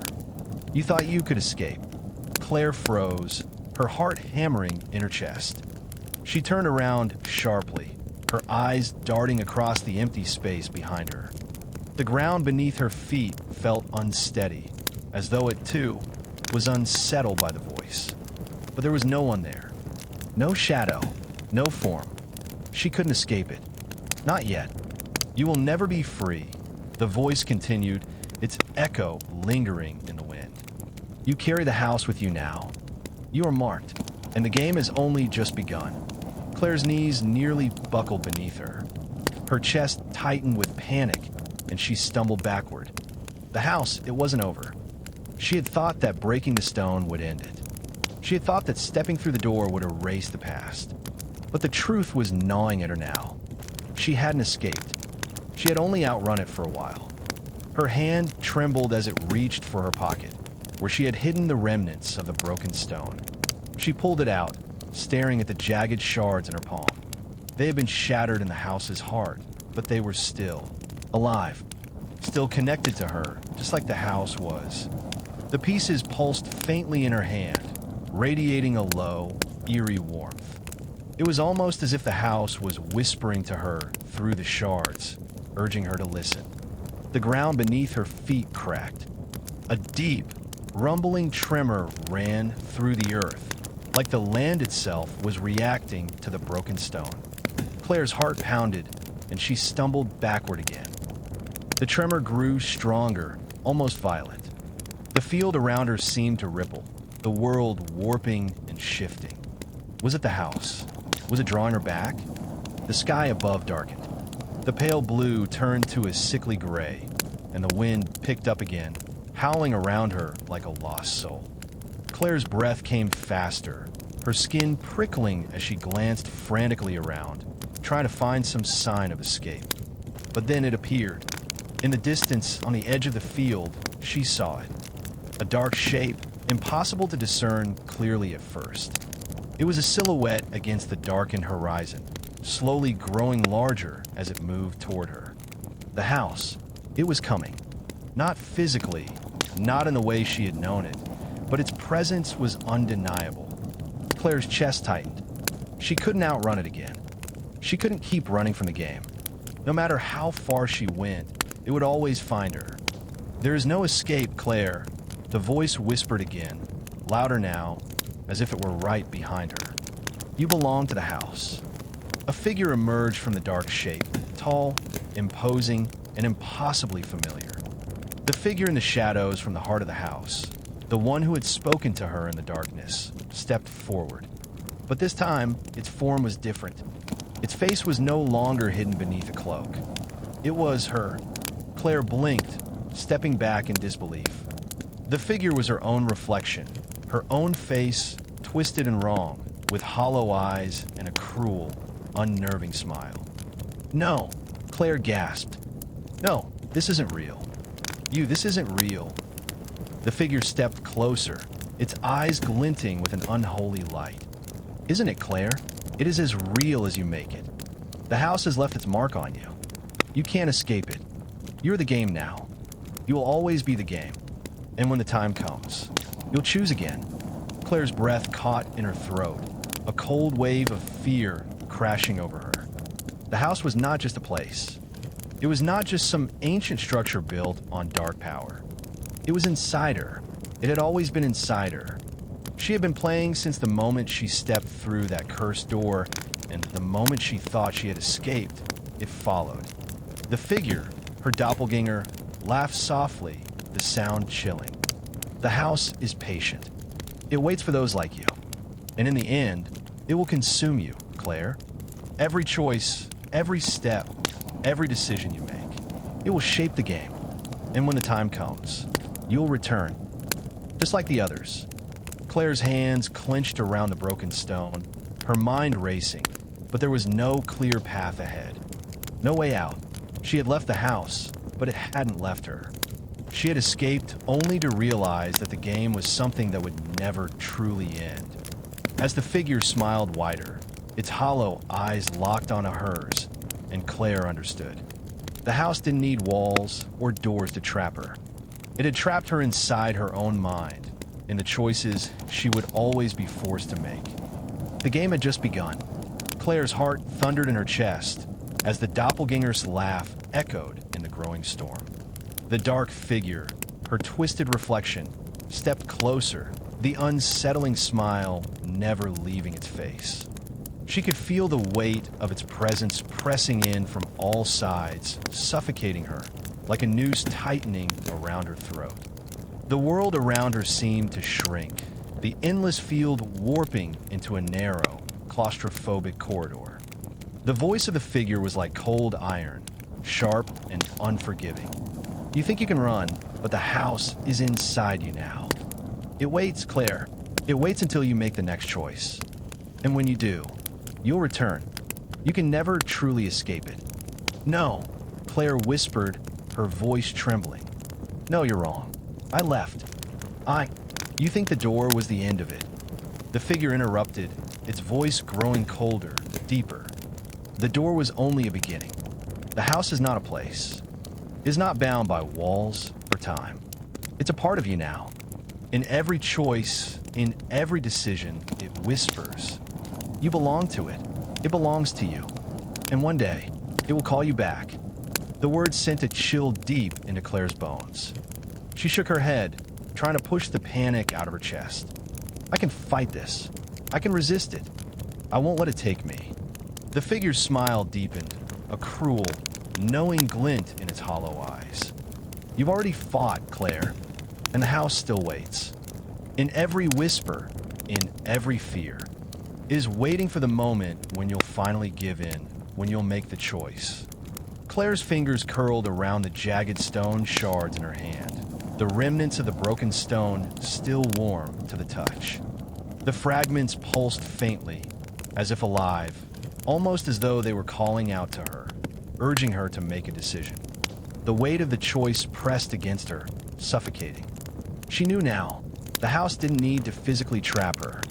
It had rooted itself into her soul, into her mind. The figure tilted its head, studying her. You feel it, don't you? The house isn't gone. It's never been gone. It will always be a part of you. And when the time comes, you'll choose. And it will be just like before.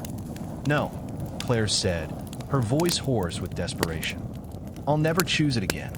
Never. The figure's laugh rang out like the screech of metal, cold and cutting. Oh, Claire, you will. Everyone does. When the house calls, you'll answer. And the game will begin anew.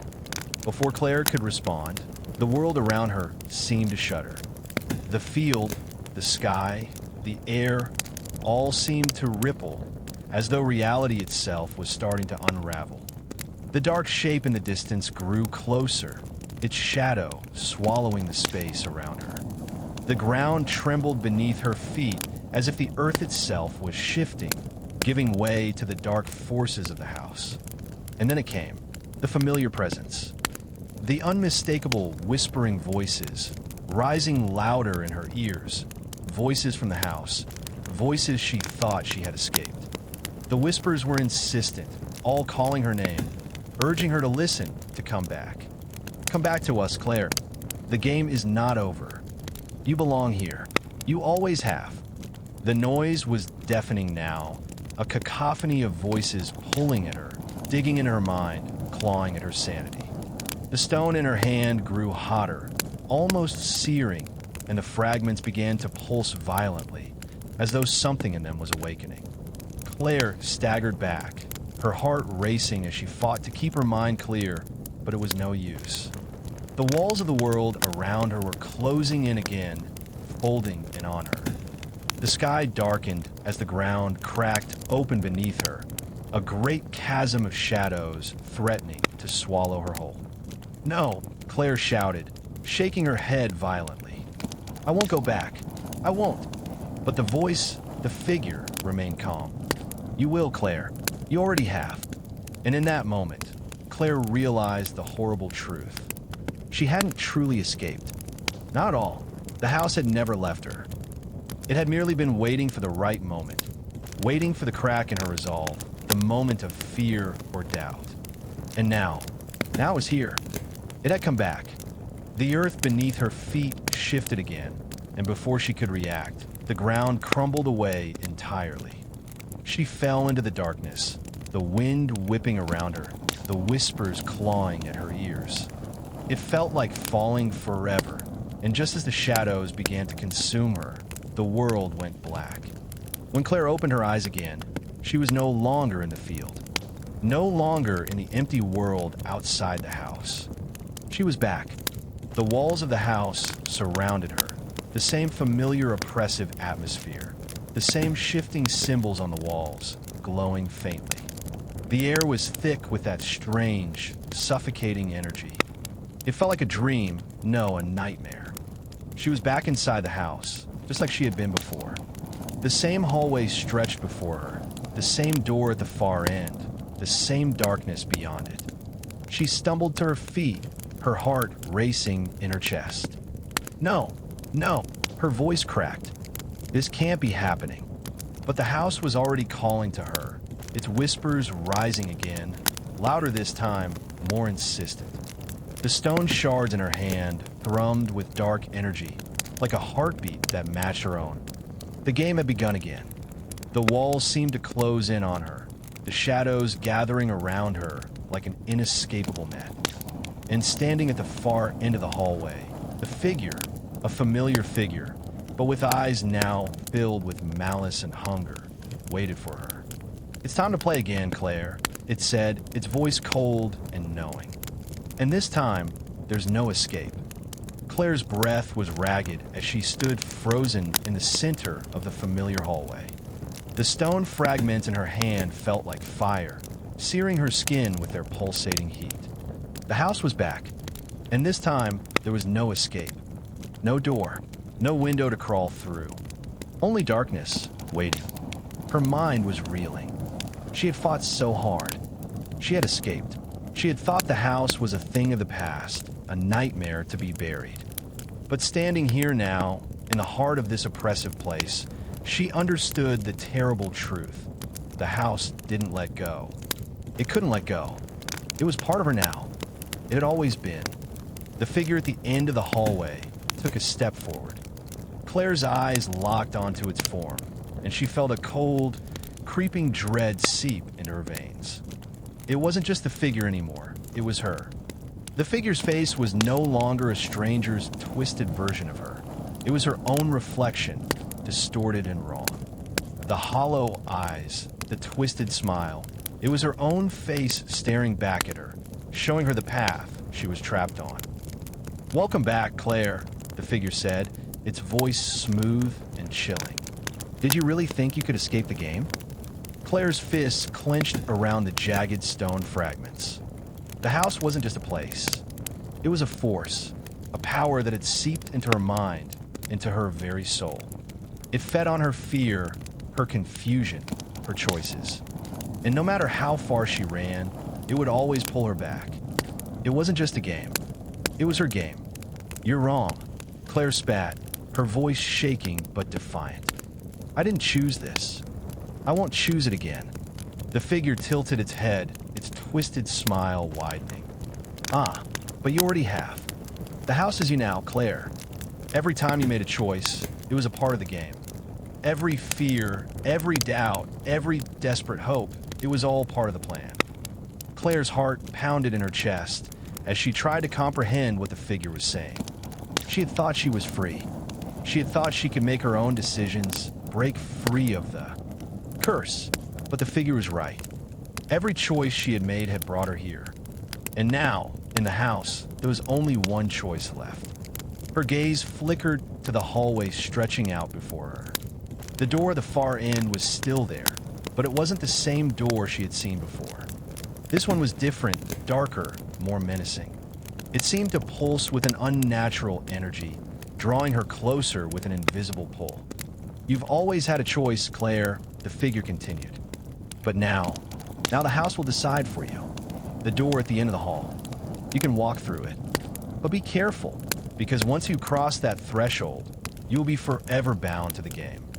The house around her seemed to warp and twist, the walls closing in, the air growing thick and oppressive. She could feel it now, the pull of the door, the weight of the choice before her. Every instinct in her screamed to run, to break free, but her feet were rooted to the floor. Is there a way out? Her mind raced. The stone shards burned in her hands, and the whispers of the house echoed in her ears. It was too much. The house was inside her, in her blood, in her heart. The door wasn't just a way out, it was a trap, a final move in the game. She looked at the figure again, her eyes full of resolve. "What's behind the door?" The figure's smile faded, its voice taking on a darker tone. "That's the question, isn't it? You've asked it before. But this time, the answer is not so simple. Behind the door is a truth that you've been running from. A truth you may not be able to live with." The walls began to pulse, the house itself seeming to breathe in time with the dark whispers that filled her head. Every sound, every movement was magnified. Her heartbeat thudded in her chest, louder and louder, until it felt like the only sound in the world. "You will walk through that door, Claire," the figure said. "It is your fate." Her breath caught. I don't want to." "Don't you see?" the figure whispered, its voice now a low hiss. "You've already walked through it. You always have." Claire's mind spun. She closed her eyes, feeling the stone in her hand. She had broken it, but the fragments were still alive, still pulsing with the house's power. She had tried to defy it, try to break free, but in doing so, she had only given it more power. She was part of the game now, and the game was always watching, always waiting. The figure took another step closer, its form becoming more and more indistinct, like a shadow in the dim light. "Now," it said softly, "make your choice. The door waits." Claire felt the weight of her decision like an anchor, pulling her toward the door at the end of the hallway. Her body moved without her consent, her feet carrying her forward, her mind screaming to turn back. The stone shards pulsed violently in her hands, urging her on, urging her to complete the game. She reached for the door. Her fingers brushed the cold surface, and everything stilled. There was a moment of perfect silence, a moment of pure clarity. The door was not just an exit. It was a trap of choice.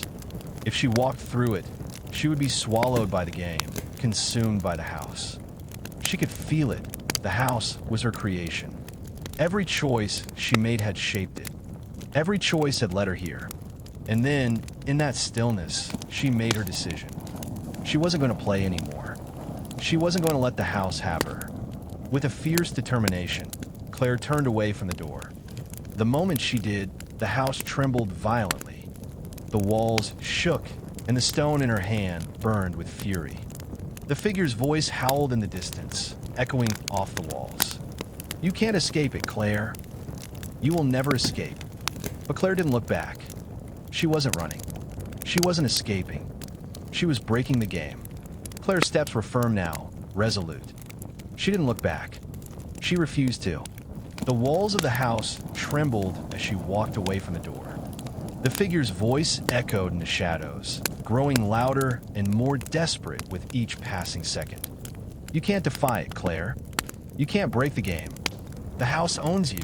The air around her thickened with the weight of its words, like the house itself was trying to claw its way back into her mind. But Claire didn't falter. She was done with fear. She was done with the house and its twisted games. She felt the stone shards still burning in her palm, pulsing with dark energy, but she clenched her fist around them. The house could call to her all it wanted. It could whisper, it could beg, it could scream, but it wasn't going to win. With each step, the house seemed to shrink, its grip on her mind loosening. The walls that once felt alive, breathing, closing in around her, now seemed to retreat. They were weakening. The oppressive presence that had suffocated her for so long was starting to crack. It was all part of the game, the figure's voice hissed, still lingering in the air. You can't break it, Claire. The house is eternal. You're just a part of its design. No, Claire whispered, her voice low but fierce. I'm not. She had made her decision. The game didn't control her anymore. She wasn't a player in its cruel cycle. She was done with being the house's puppet. But as the air shifted, Claire knew something was wrong. The walls of the house began to ripple, distorting in a way that wasn't normal. The once rigid architecture wavered like it was made of smoke. The floor beneath her feet felt unstable, like the very foundation was crumbling. The house was breaking. What's happening? Claire thought, panic creeping in her chest. The walls, the ceiling, the floor, everything around her seemed to shudder, as if the entire house was coming apart at the seams. The floor cracked, and the air vibrated with a low hum. The house was resisting, fighting back with every ounce of power it had left. Then came a sound, a deafening crack, like the breaking of glass, sharp and violent. The house groaned, its walls bending and contorting, and Claire felt the floor beneath her shift, like the very space around her was warping. She stumbled backward, her heart racing. The air around her seemed to tighten with pressure, and the stone shard in her hand flared with an intense, fiery glow. And then, with a final, bone-rattling crack, the house exploded. Not in the way she had expected, not in a burst of flames or an eruption of light, but as if it were a fragile, cursed object shattering into pieces. The walls, the floors, the very fabric of the house splintered, collapsing into an abyss of darkness. Claire screamed as the ground cracked open beneath her feet. The once stable house, the source of her torment, now seemed to implode. The fragments of stone, the twisted symbols, the shadows, they all tore apart as though the house itself was being unmade. The shards of the broken stone in her hands flew from her grip, scattering into the air like dust. The voices, the whispers, faded into nothingness, lost in the deafening sound of destruction. And then silence. For a moment, there was nothing but the absence of the house. The weight that had pressed on her for so long, the suffocating, unnatural pull of it, was gone. The air was still, the world strangely quiet. But the quiet didn't feel like peace. It felt like something had been lost, something irreparable. Claire stood on shaky legs, her body trembling from the aftermath of what had just happened. She looked around, but there was no sign of the house. No twisted walls, no darkness. It was gone. Or was it? She blinked, her head spinning as she tried to process what had just occurred. The house had collapsed, but in its wake there was something else. Something she couldn't quite place. The silence hung in the air, and for the first time, Claire felt truly alone. But as the dust settled, she realized that she hadn't truly broken free. The absence of the house didn't mean freedom. It meant something else entirely. The ground beneath her feet began to shift again, but this time, it wasn't the house. It was the world. The world was bending. Claire's eyes widened in horror as the landscape around her warped, twisting as if reality itself was being pulled apart. The sky above her darkened, the stars flickering like dying embers, and the horizon seemed to fold in on itself. She stumbled backward, the ground beneath her feet crumbling into nothingness. There was no escape this time. No doors, no hallways, no walls. Just a vast, empty space, black and infinite. Was this the game? Was this the end? Her pulse pounded in her ears. The ground continued to shift, and she felt herself being drawn towards something, a swirling darkness at the center of it all. She could hear something, faint at first, but growing louder with each passing second. The whispers, the voices, the house's voice. But this time, it wasn't the house speaking. It was her own voice, her own mind, her own fears echoing in the void. You're still part of it, Claire. You'll always be part of it. There's no escape. Claire gasped as the darkness enveloped her, swallowing her whole. Her body felt weightless, as though she were floating, drifting in a sea of nothingness. And then she understood. She had shattered the house, but she hadn't broken the cycle. She had destroyed the physical manifestation, but the game was far from over. The house was never just a place. It was inside her, and no matter how hard she tried to fight it, no matter how many times she thought she was free, the game would always find her. She had broken the house, but the house had broken her. Claire tumbled through the void, weightless, breathless, lost. There was no up or down, no sense of time, just an endless, suffocating blackness. The house was gone, shattered into nothing, yet its presence still clung to her like a shadow, whispering, waiting. She tried to scream, but no sound came. And then, a pull. It was sudden, violent, like an unseen hand had gripped her by the chest and yanked her downward. The void twisted, shifting from pure darkness to something else, something worse. She fell fast, her body twisting, the whispers rising into a chorus of distorted voices. Then, impact. She slammed against something solid, the force knocking the wind from her lungs. A sharp pain shot through her side, but when she opened her eyes, she wasn't in the void anymore. She was lying on cold, wooden floorboards. A slow, creeping horror spread through her as she pushed herself upright, her hands trembling. The dim, flickering light overhead cast deep shadows on the walls, walls that she recognized. She was back in the house. No, her voice was barely a whisper. She scrambled to her feet, her pulse hammering in her chest. This wasn't possible. She had broken it. She had shattered the house into nothing.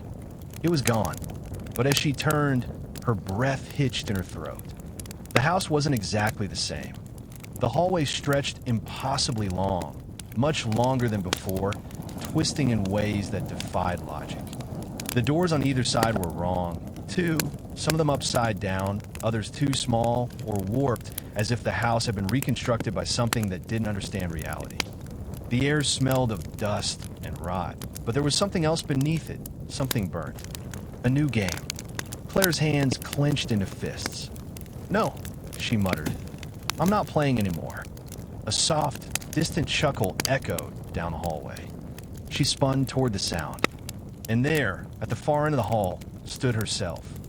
The figure was motionless, watching. It was the same duplicate she had seen before, the same wrong version of her, except now, its features were even more distorted. Its face was stretched in a too wide smile, its eyes hollow, its head tilted slightly, unnaturally. "You broke the house," the doppelganger said, its voice soft, almost mocking. "But you didn't break me." Claire's stomach twisted.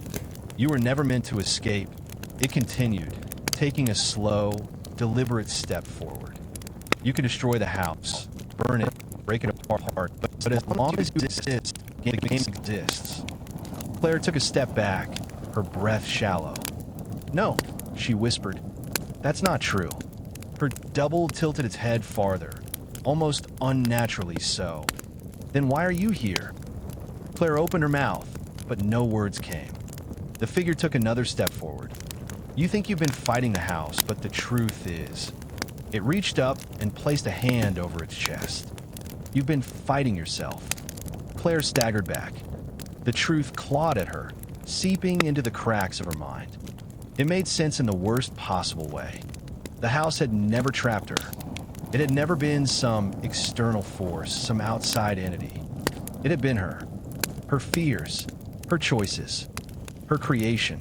Her voice was barely a whisper. Then, how do I stop this? Her double smiled, stepping closer, its hollow eyes locking onto hers. You already know. A cold realization settled in her chest. The only way to break the cycle, to end the game, was to remove the only piece still playing. Herself. Claire swallowed hard, her fingers trembling. There has to be another way. Her double shook its head slowly. There isn't. The house creaked, the walls trembling like a living thing. The distorted doors shuddered, the hallway darkening. The world around her was collapsing. She had one choice left to make, the final move in the game, and she wasn't sure she was ready to make it. Claire's pulse pounded in her ears as her doppelganger's hollow gaze bore into her. The house trembled around her, the walls groaning as if they were alive, shifting, waiting. You already know what to do, her double whispered, stepping closer. Claire shook her head, heart hammering. There has to be another way. Her double's expression twisted into something unreadable, something almost disappointed. No, Claire, you don't get a bargain with the game. You either end it, or you let it consume you. A crack splintered through the floorboards beneath her, spreading like a jagged wound. The house was collapsing. Reality itself was coming apart. You have to make a choice. Her fingers curled into fists. No, no. She refused to believe that her only way out was destruction, that her only option was to surrender. The house had always been part of her, but that didn't mean she had to let it define her. Her double took another step forward. You can't fight it, Claire. Claire exhaled sharply. Watch me. She lunged. The moment her fist connected, her double shattered like brittle glass. A high-pitched scream tore through the air as the fragments of its form scattered, dissolving into smoke. The house convulsed, the walls warping violently as if it was in pain. Claire stumbled back, breathless. The hallway twisted around her, doors snapping open and slamming shut as the structure panicked. She had done something it hadn't expected. A sound echoed through the space, a deep, unnatural growl. And then, from the broken remains of her double, something crawled out. Claire's blood ran cold. The thing that emerged was no longer a reflection of her. It was wrong, a grotesque, twisting mass of limbs and darkness, its hollow eyes gleaming with something ancient, something hungry. She had wounded the game, but now it was fighting back. The creature lunged. Claire barely had time to throw herself out of the way as it crashed into the floor where she had been standing. Splinters exploded around her. The entire house tilted like a ship caught in a storm. She scrambled to her feet, adrenaline surging through her veins. She needed to finish this. Her eyes darted to the burning cracks in the walls, to the fragmented remnants of her shattered double still dissolving into mist. The house was weak, vulnerable, then destroy it, completely. The thought came from deep inside her, raw and instinctive. This wasn't about escape anymore. This was about erasing the house from existence. Her gaze flicked to the ground. The floor beneath her was fracturing, revealing a gaping void beneath the wood, a swirling abyss of nothingness. And she knew what she had to do. She ran. The house roared around her, the monstrous form shrieking as it lunged again, but Claire dove straight for the void. For a moment, there was silence. Then, impact. She hit the darkness, and everything collapsed. A ringing silence. Then light. Soft, golden warm. Claire opened her eyes. She was lying in grass. The scent of earth filled her lungs. Wind brushed against her skin. The house was gone. She sat up, heart pounding. The sky stretched above her blue. The sun bathed her in warmth. She had done it. She had ended the game. And for the first time in what felt like forever, Claire was free. Claire sat in the grass, the warmth of the sun on her skin unfamiliar yet comforting. It felt real. The sky above her stretched wide and endless, a stark contrast to the suffocating corridors of the house. For the first time in what felt like an eternity, she could breathe. She ran her fingers through the blades of grass, grounding herself. The house was gone. The game was over. She had broken the cycle. Hadn't she? A flicker of doubt crept into her thoughts. She stood slowly, her legs still unsteady. Ahead, there was nothing but open land, a horizon untouched by walls or doors. No whispers, no shadows lurking in the corners. And yet, something felt off. Claire's breath hitched. The air was too still. The wind had stopped. She turned slowly, and there in the distance something moved. A shape, a figure standing at the edge of the horizon, small, unmoving. Watching, Claire's pulse spiked. She squinted, trying to make out the details. It wasn't just any figure. It was her, a perfect reflection. Standing, waiting. The breeze stirred again, carrying a single, whispering voice. "You never really left, Claire." Claire's heart plummeted. The sky darkened, and she realized the game was never over. Claire's body stiffened as she stared at the distant figure. It was her, not the twisted, grotesque mimic she had seen in the house, but a perfect replica standing motionless at the horizon, watching. A chill ran through her. The whispers still clung to the air like mist. "You never really left, Claire." Her pulse pounded. No, this wasn't happening. She had broken the house. She had ended the game. She had won. Claire took a shaky step forward, her breath shallow. The grass beneath her feet felt real. The air smelled real. But now, something felt off. The sky, once bright and endless, was subtly wrong. The clouds weren't moving. The horizon seemed too distant, too perfect. And the figure, her reflection, wasn't just standing still anymore. It was smiling. A slow, knowing smile. Claire's blood ran cold. Her double lifted a hand and beckoned. The breath caught in Claire's throat. Every instinct screamed at her to run, to get as far away as possible. But where? There were no doors, no hallways, just open fields stretching forever. No escape. Her double smile widened. Its head tilted at an unnatural angle, its eyes too dark, too empty. Then, in a voice that was hers, but not, it whispered, "Your turn." And then Claire understood. She hadn't escaped the game. She had only switched places. The house was gone because she was the house now. The realization hit like ice in her veins. Her reflection took a step closer, but Claire could no longer move. Her feet wouldn't lift. Her body wouldn't respond. She was frozen. The world around her began to shift. The endless field warped, flickering between this bright, open space and something else. Familiar dark hallways. The scent of dust and decay. The creaking of doors. Her reflection kept walking, closing the distance, its eyes locked onto hers with pity. "You broke the game, Claire.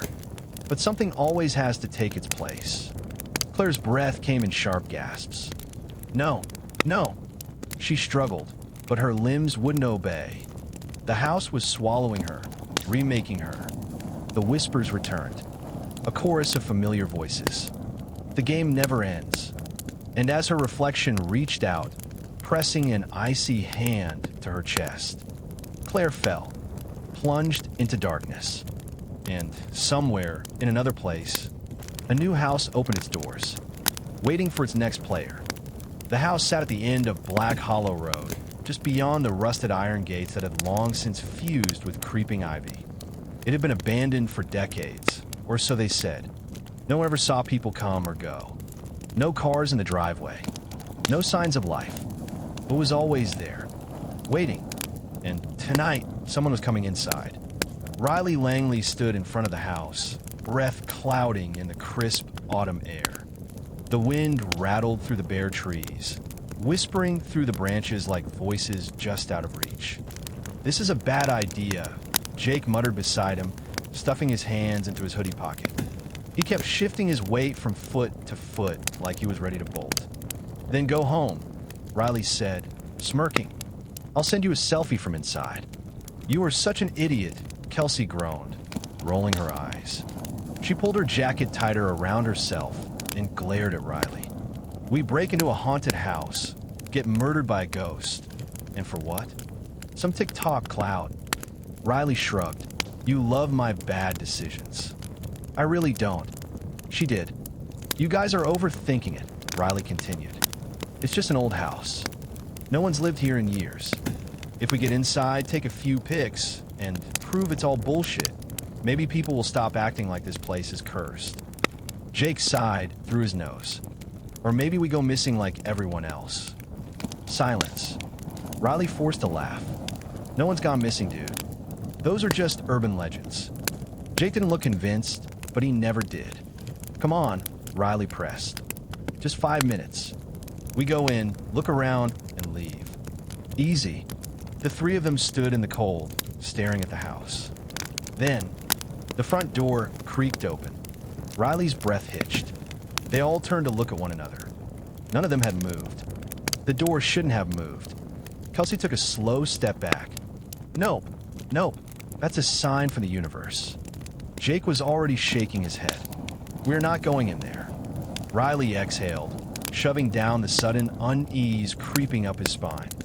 "Guys," he said, trying to keep his voice light, "it's just the wind." Neither of them looked convinced. Riley turned back to the house, swallowing down the lump in his throat. The door stood wide open, like it had been waiting, inviting. A cold shiver ran through him. He forced a grin, took a step forward, and crossed the threshold. The game had begun. The air inside was wrong. It was thick, heavy, like walking into a place that had been untouched for centuries. The scent of dust and wood rot clung to every surface. Riley turned on his flashlight, sweeping the beam across the entryway. The floorboards creaked under his sneakers, the sound swallowed by the vast, empty space. The house was massive.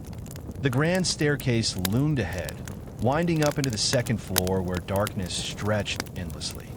Old paintings lined the walls, their frames warped with time, their subjects staring just past him. Kelsey and Jake hovered by the doorway. "Okay," Jake said, voice tight. "We're inside. Let's leave now."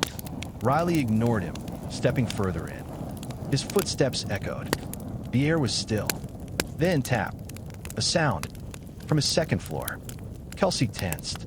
"Tell me you heard that." Riley's heart pounded, but he kept his face neutral. Probably just the house settling. Another tap. Closer this time.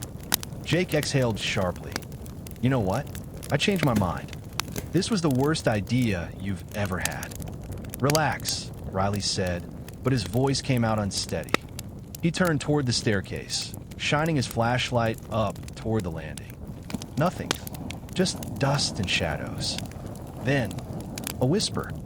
Faint, almost like it was coming from inside the walls. Riley froze. His flashlight flickered. Something moved. A shape at the top of the stairs. Just for a second.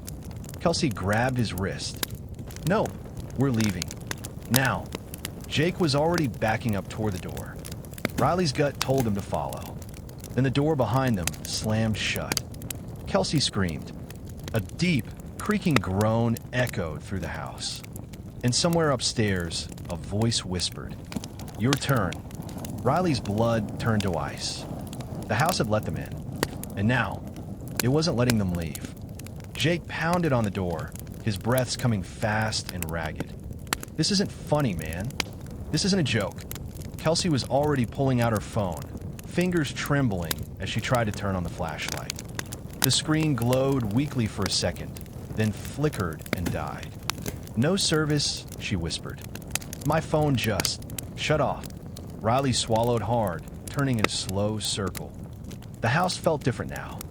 Alive. The air was colder. The walls seemed to have shifted, the entryway stretching longer than before, the shadows darker. deeper.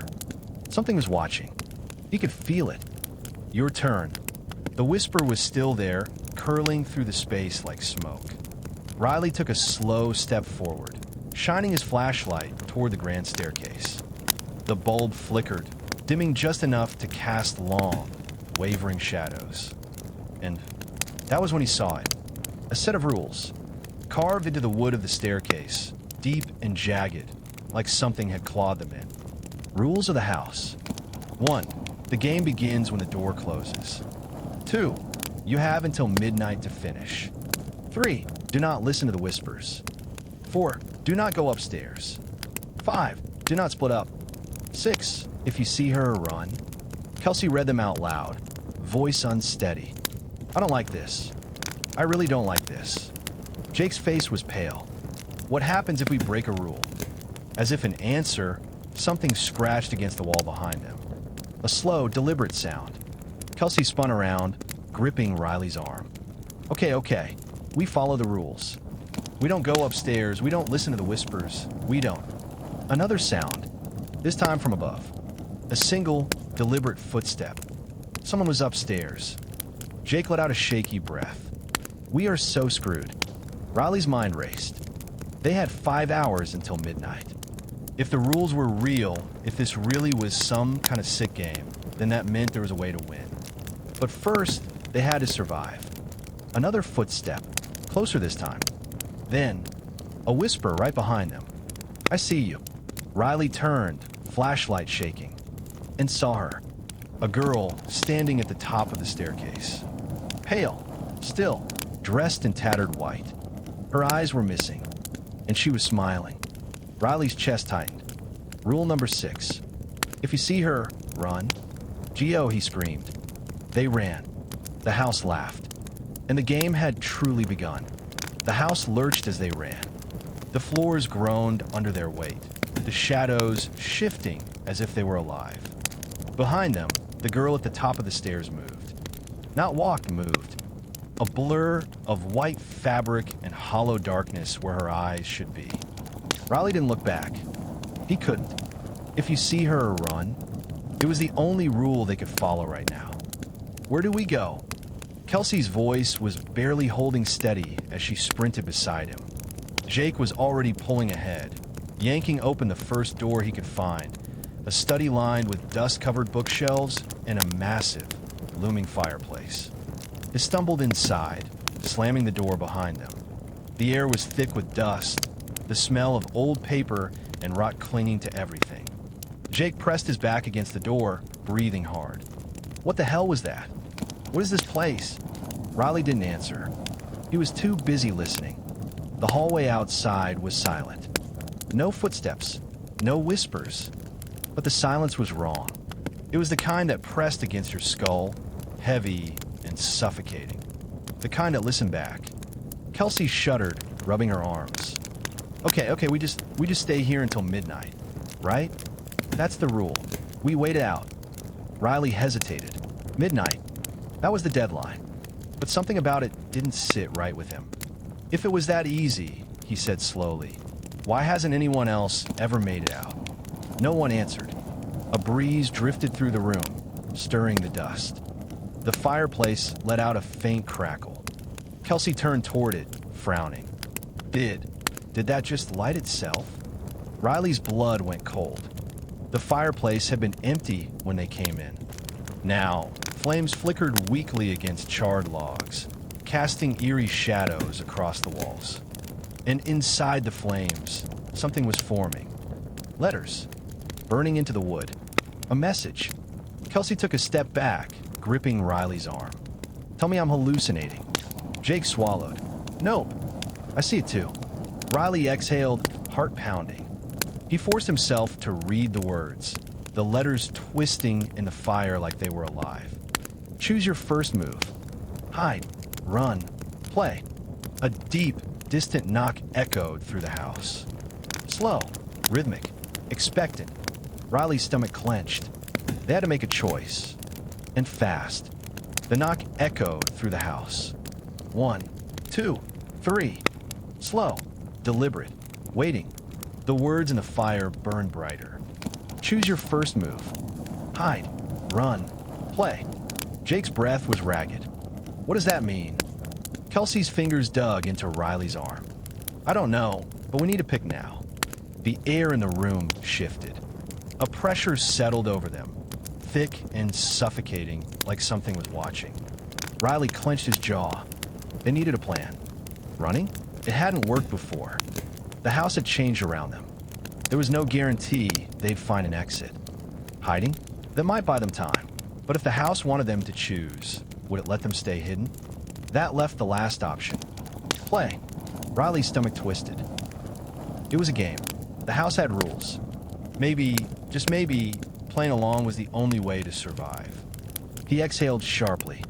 We play. Jake stared at him. You've lost your mind. Think about it. Riley shot back. If we just run, we'll probably get lost. And hiding? What if the house doesn't let us?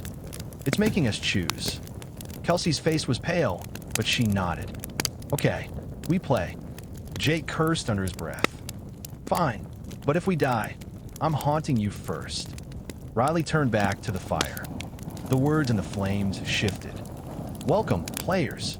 Rules remain. Begin the first task. The flames flashed blue. The door behind them unlocked. And from outside the room, a voice whispered, "Come find me." A child's voice. Kelsey shuddered. No, I changed my mind.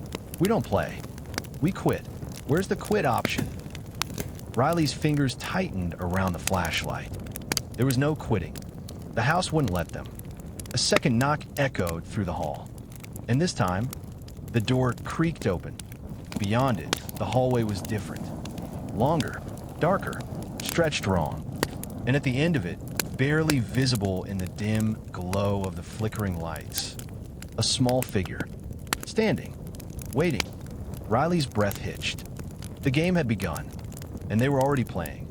The figure at the end of the hall didn't move. It was small, a child, maybe too still, too shadowed. The air hummed with something wrong. Come find me. The voice had been sweet, playful, but now that Riley was staring down the hall, something inside him screamed, don't. Kelsey gripped his wrist. Do not go down there. Jake shook his head, stepping back toward the study. No, no way.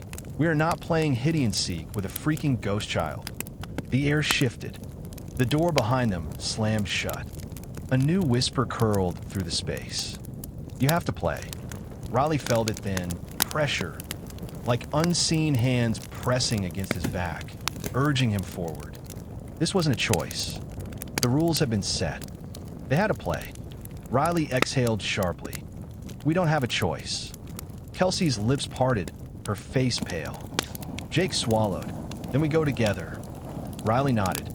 We don't split up. They stepped forward, moving toward the child. One step.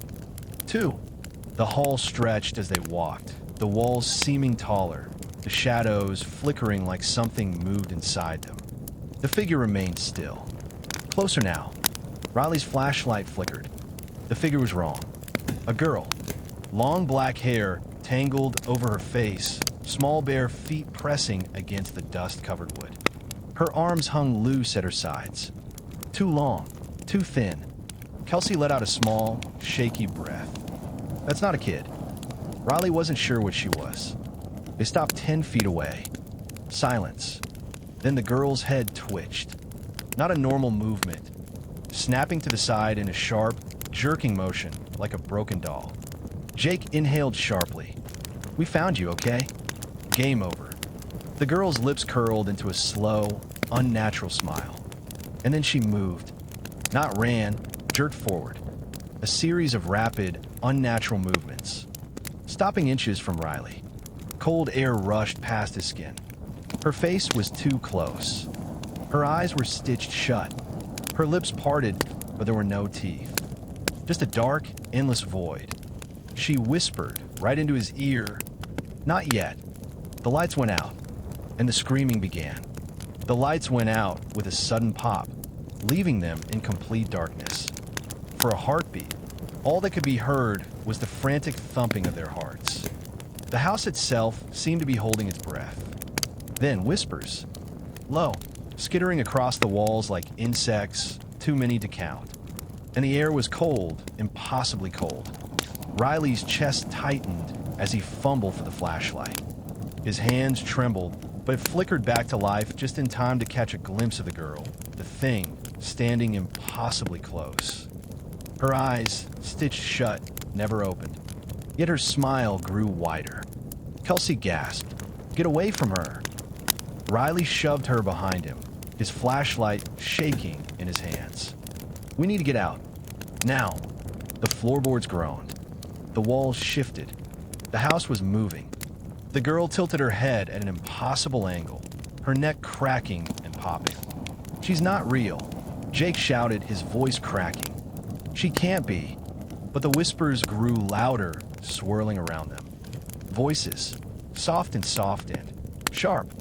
"Play with us. You have to stay." Riley's breath hitched. The pressure on his chest grew heavier. It felt like the house itself was pressing on him. The girl reached out with unnaturally long arms, her fingers stretching like they were made of something wrong, something otherworldly. "Run!" Riley shouted, and they turned. But the hall seemed to stretch longer than before, the door they had just come through now too far away. The girl's laughter echoed. It was childish, high-pitched, but warped like it was coming from the depths of a well. "Run!" Riley shouted again, forcing himself to move, pulling Kelsey and Jake behind him. They bolted down the hallway, feet pounding the floor. But the sound of their footsteps was swallowed by the whispers. The walls seemed to close in around them with every stride. "Where's the door?" Kelsey gasped, looking frantically around. The hallway stretched. There was no exit. The walls were alive. Riley looked around, panic rising in his throat. "We're trapped." But then, just as quickly as the realization hit, there was a creak. A door on the left side of the hall, half open. Without thinking, he yanked Kelsey and Jake toward it, shoving them inside. The door slammed shut behind them. The room was dim, only lit by the faint flicker of a dying bulb hanging from the ceiling. The air inside smelled stale, as if no one had been in this place for decades. Riley quickly scanned the space. It was a large room, filled with overturned chairs and rotting furniture. The walls were lined with old, frayed tapestries that depicted scenes of what looked like rituals, twisted and horrifying. Kelsey, still panting, pushed past Riley and leaned against the wall. "This place is... It's not real, right? It can't be." Riley turned toward Jake, whose face was pale, sweat dripping down his forehead. "This is the game. It's real." Jake swallowed hard. "Then what do we do?" Before Riley could answer, the door behind them banged, as if something had been pressing against it, trying to break in. The walls seemed to shift, the room growing colder still. The whispers had become a droning hum. And then, from the center of the room, the floor opened. A trapdoor.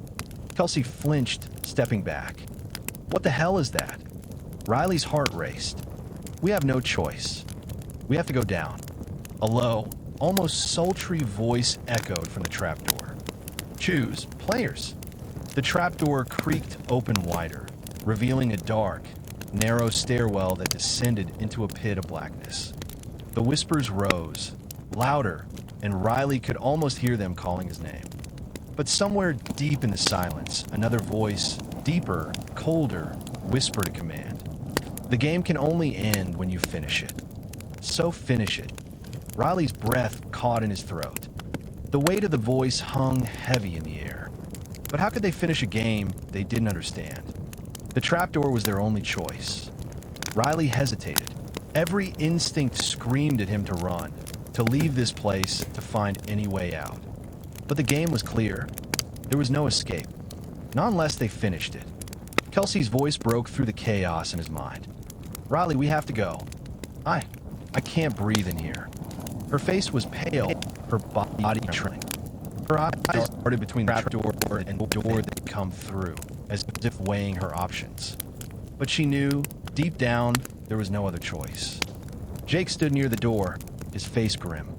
"If we don't go, what happens? We wait around until midnight, and then what?" His voice shook. "This house, It wants us to do something. Riley nodded. We have no choice. We're going down. The air seemed to grow colder the closer they got to the trapdoor. The whispers were louder now, louder than ever before, as though the house itself was alive, pressing in on them. Kelsey's lips trembled. What if there's nothing down there but death?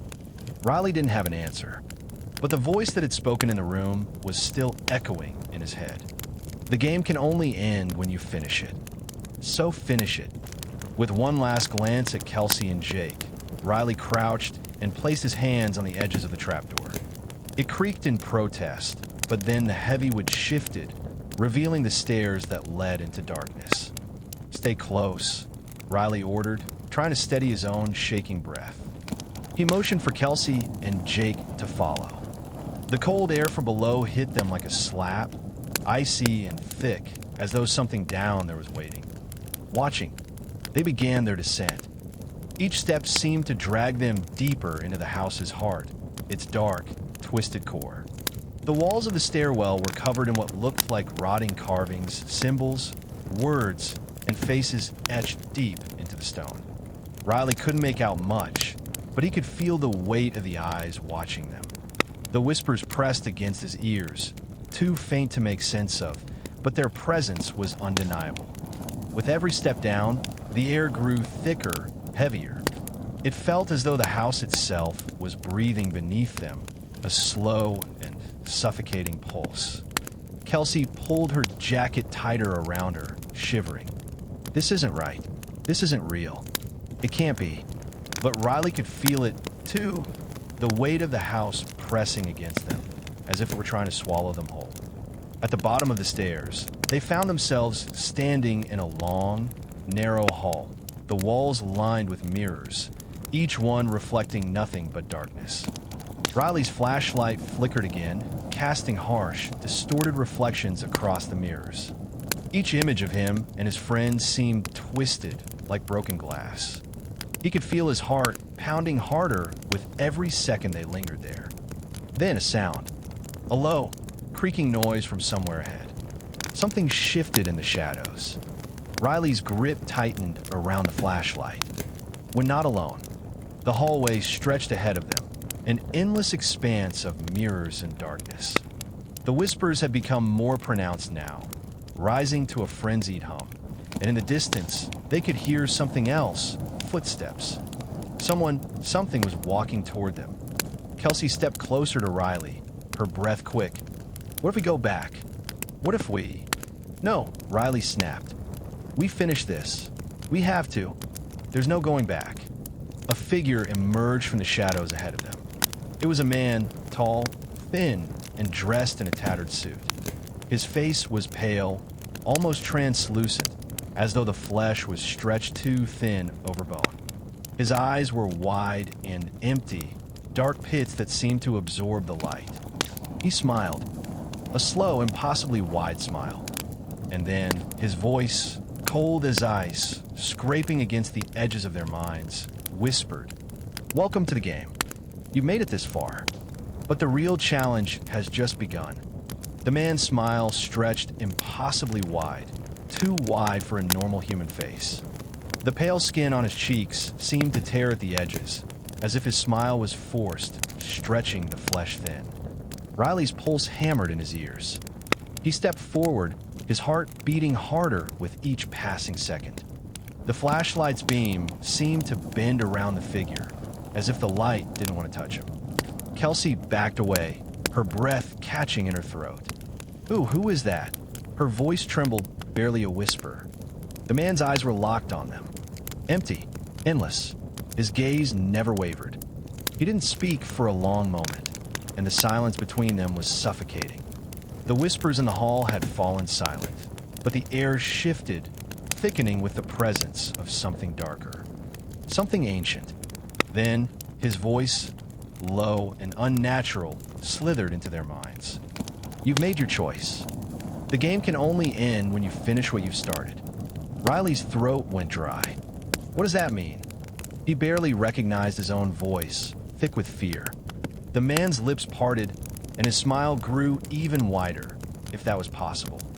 He stepped closer, each movement unnaturally smooth, like a puppet with invisible strings. There are rules to this game.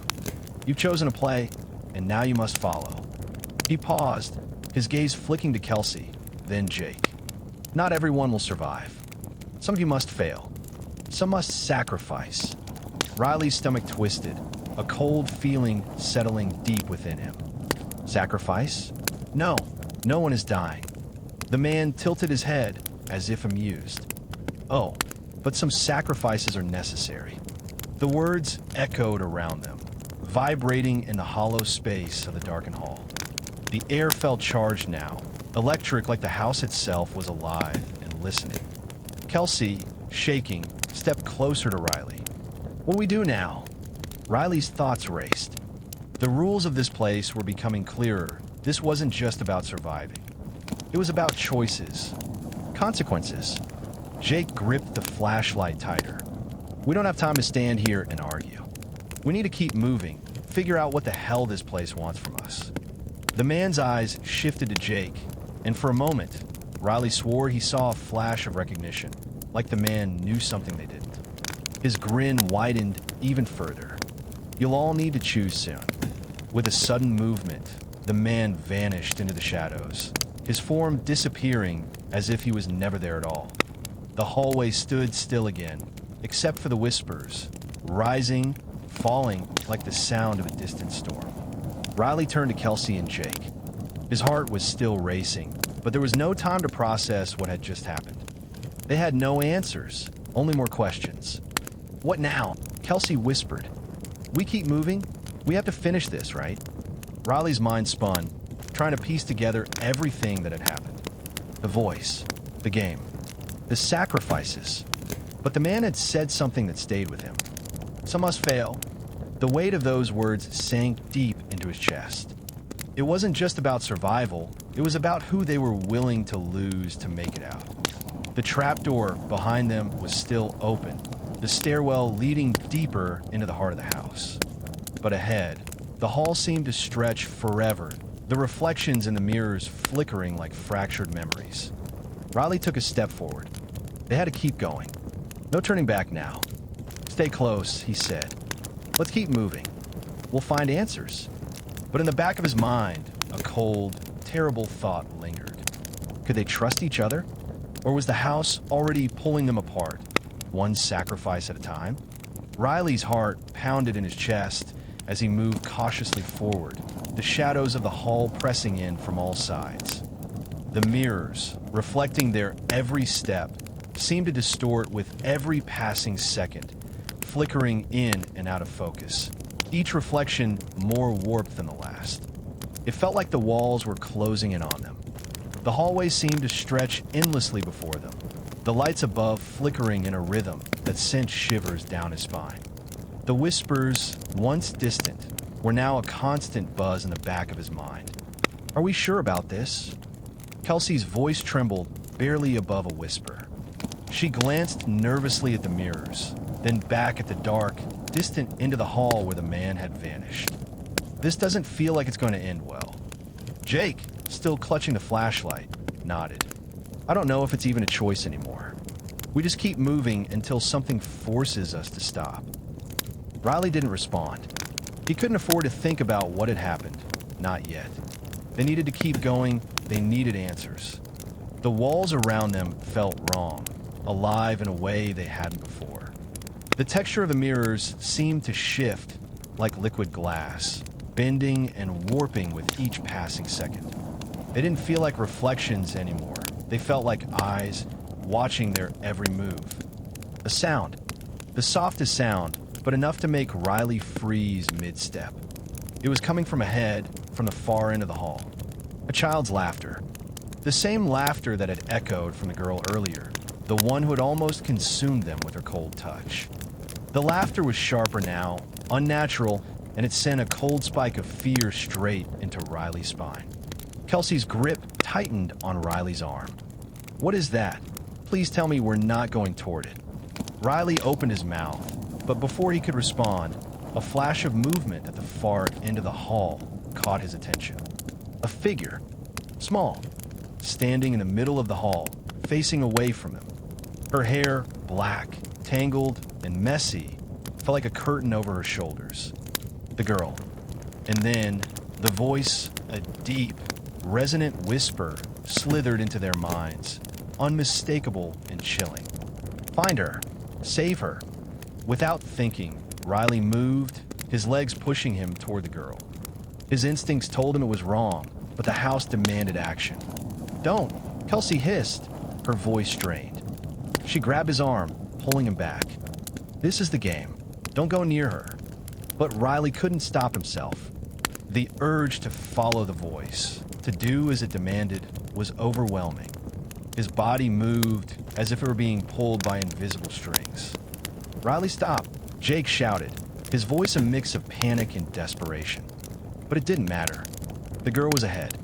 She had to be the answer. Riley reached out, his hand trembling as he came closer to the figure. The girl didn't move. The laughter grew louder. Riley was almost there when, in one sudden motion, the girl whirled around. Her face. Her eyes were gone, stitched shut like a broken doll. But it wasn't just her eyes that were wrong. Her mouth was wide open, too wide, and it was filled with darkness. A darkness that swallowed the light. Kelsey screamed, "Riley, get back!" But Riley couldn't move. He was paralyzed. The air around him grew thick, suffocating, the darkness creeping up from the girl's mouth, crawling toward him, pulling at his very soul. And then, as if the world had shifted on its axis, the hall changed, the walls closed in on them, and the mirrors shattered.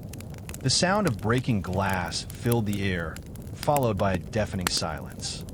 Riley blinked, disoriented. The girl was gone, replaced by a wide, blackened doorway at the far end of the hall.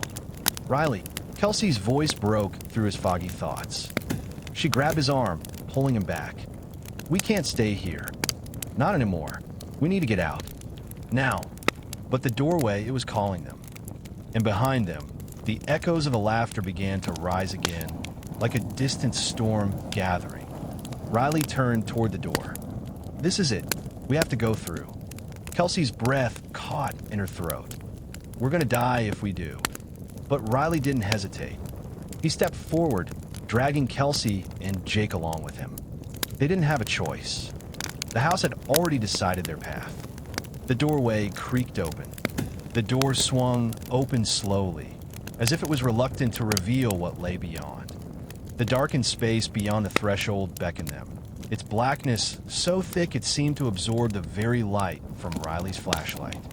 Riley felt a deep sense of foreboding, but the pull toward it was undeniable. Every instinct told him to turn and run. Every part of him screamed for escape, but he knew there was nowhere else to go. They had no choice. Kelsey was close behind him, her breathing shallow. "This feels wrong, Riley. We're not supposed to go in there." Her voice wavered, but there was a stubborn resolve beneath the fear. "There has to be another way." Jake remained silent, his face pale but resolute. The dark abyss of the door seemed to draw him in two, as if he had already given up on questioning what was real. They stepped through. The instant they crossed the threshold, the air shifted, thickening with an unnatural chill. The door slammed shut behind them with an impossible finality, and they were plunged into total darkness. Riley could feel the hairs on his neck rise. The silence was deafening, broken only by the sound of their ragged breathing. But it wasn't complete silence, not anymore. There was a faint hum, low and constant, vibrating through the ground, like the very bones of the house were alive beneath their feet. Then a voice. It was soft, but it seemed to come from all around them. Cold, detached, echoing. "You've crossed the threshold. Now you must play the game."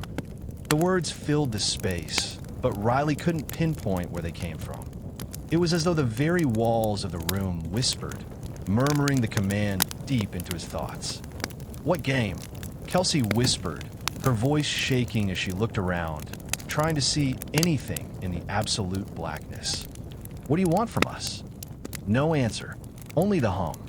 Suddenly, a dim light flickered into existence ahead of them, a small, pulsing light like the glow of a dying flame.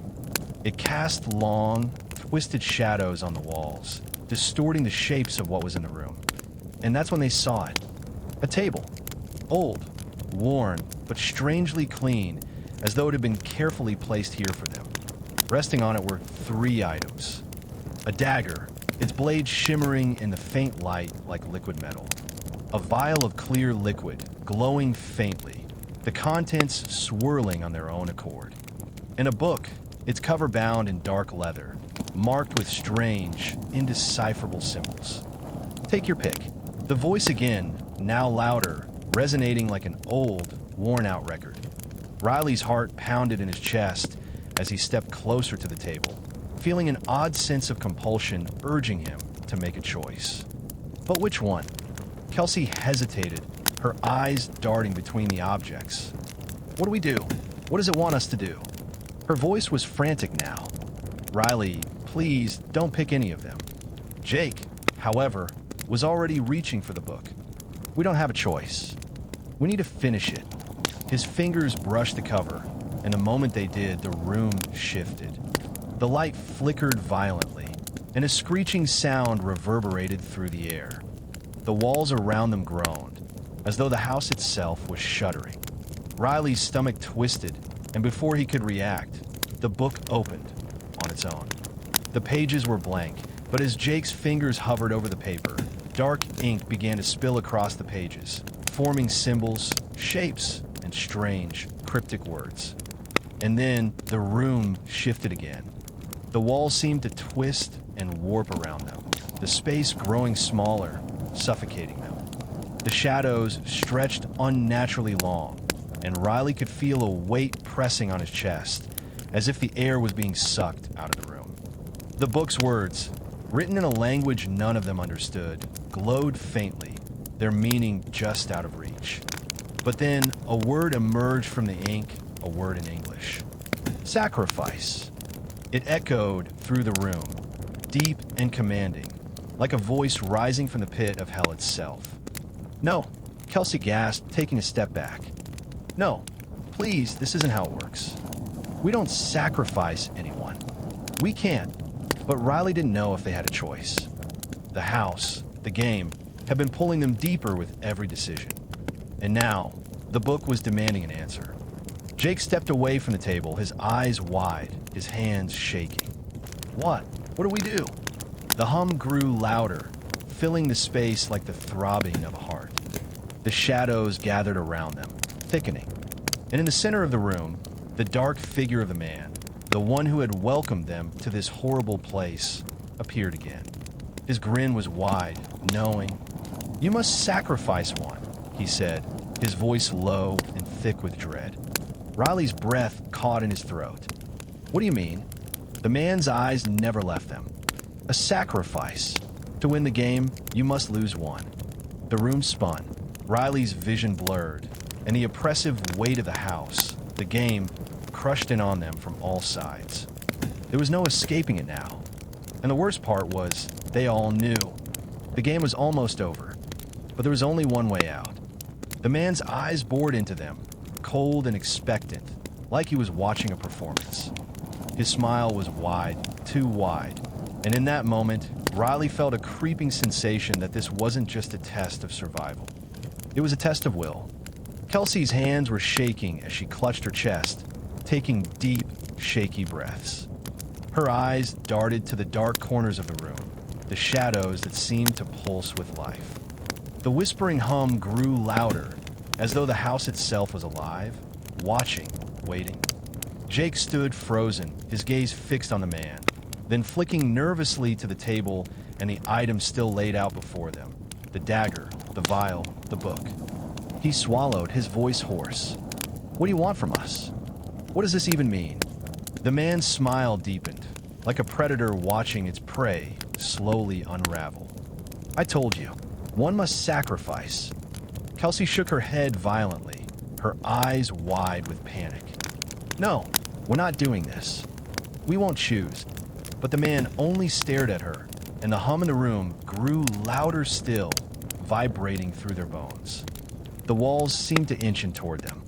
The weight of the air thickened, and the shadows curled like tendrils, reaching toward their feet. "You will," the man said simply. "The house will not let you leave until one of you falls. It has always been this way." His voice was a steady, unnerving monotone, like an old story that was being retold again and again. The silence that followed was suffocating, the only sound the hum of the house and the pounding of Riley's heart. "We can't," Kelsey whispered, her voice breaking. "We can't just..." Riley's throat tightened. The room was closing in, and the man was waiting. He knew what had to happen, but he couldn't make himself say it. They couldn't let this happen. Not like this. He turned to Jake. "We had to find a way out. There has to be another choice."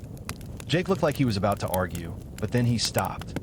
His face fell, and for a moment, Riley could see the same fear mirrored in his eyes. The same desperation. He knew the truth. They didn't have a choice. And then, the hum grew louder. Closer.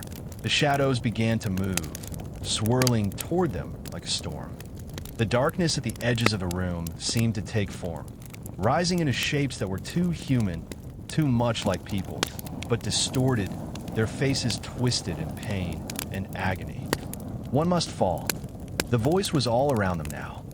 They couldn't escape it. The house wouldn't let them. Kelsey stepped forward, her voice rising in defiance. "No, I refuse to choose. This is madness. This isn't real." But the man only watched her with that sickening smile. "It's real enough. Everything here is real." Riley felt his stomach churn. The house was closing in around them. There was no escape. He turned back to the table, staring at the three items. They could each be a key or a curse, but none of them seemed like an option. The dagger, glinting in the weak light. A tool for violence. A means of choice. The vial filled with that glowing liquid. What would it do to them? What was it meant for? And the book, still open to that page, the word sacrifice staring back at them.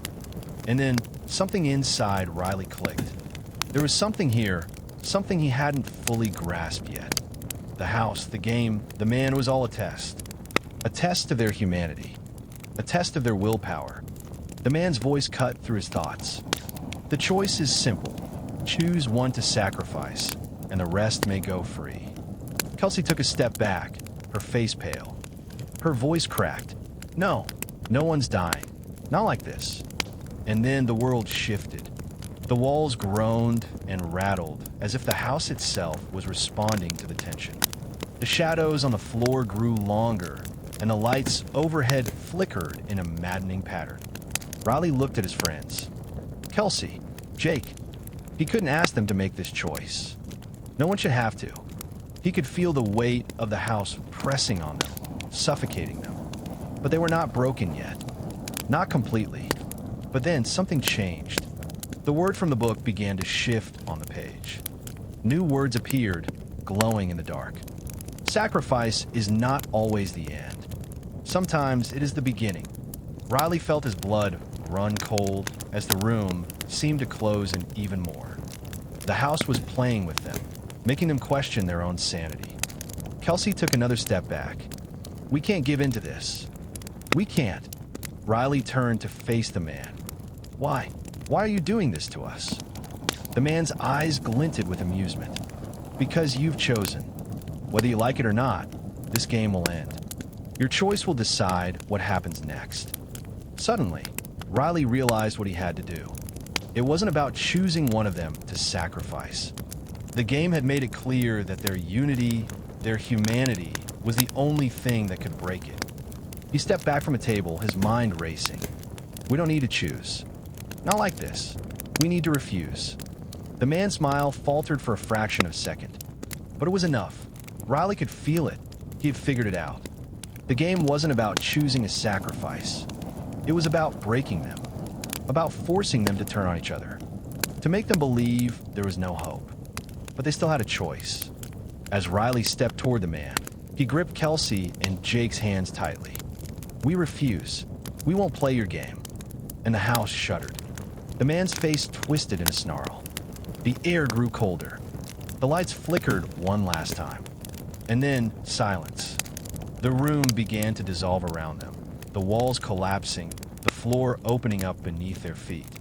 Riley felt his body being pulled, as if gravity itself were breaking apart. And then darkness. Riley's breath caught in his throat as the world around them dissolved, collapsing into a void that stretched endlessly in every direction. The walls, the floor, the eerie hum, everything evaporated like smoke. They were falling, weightless and disoriented. The sensation of free fall was impossible to describe. It wasn't like falling through air, it was like falling through time itself. Everything around them shifting and changing, yet staying eerily still. Riley's grip tightened on Kelsey and Jake's hands, the only thing anchoring him to something real in this seemingly endless space.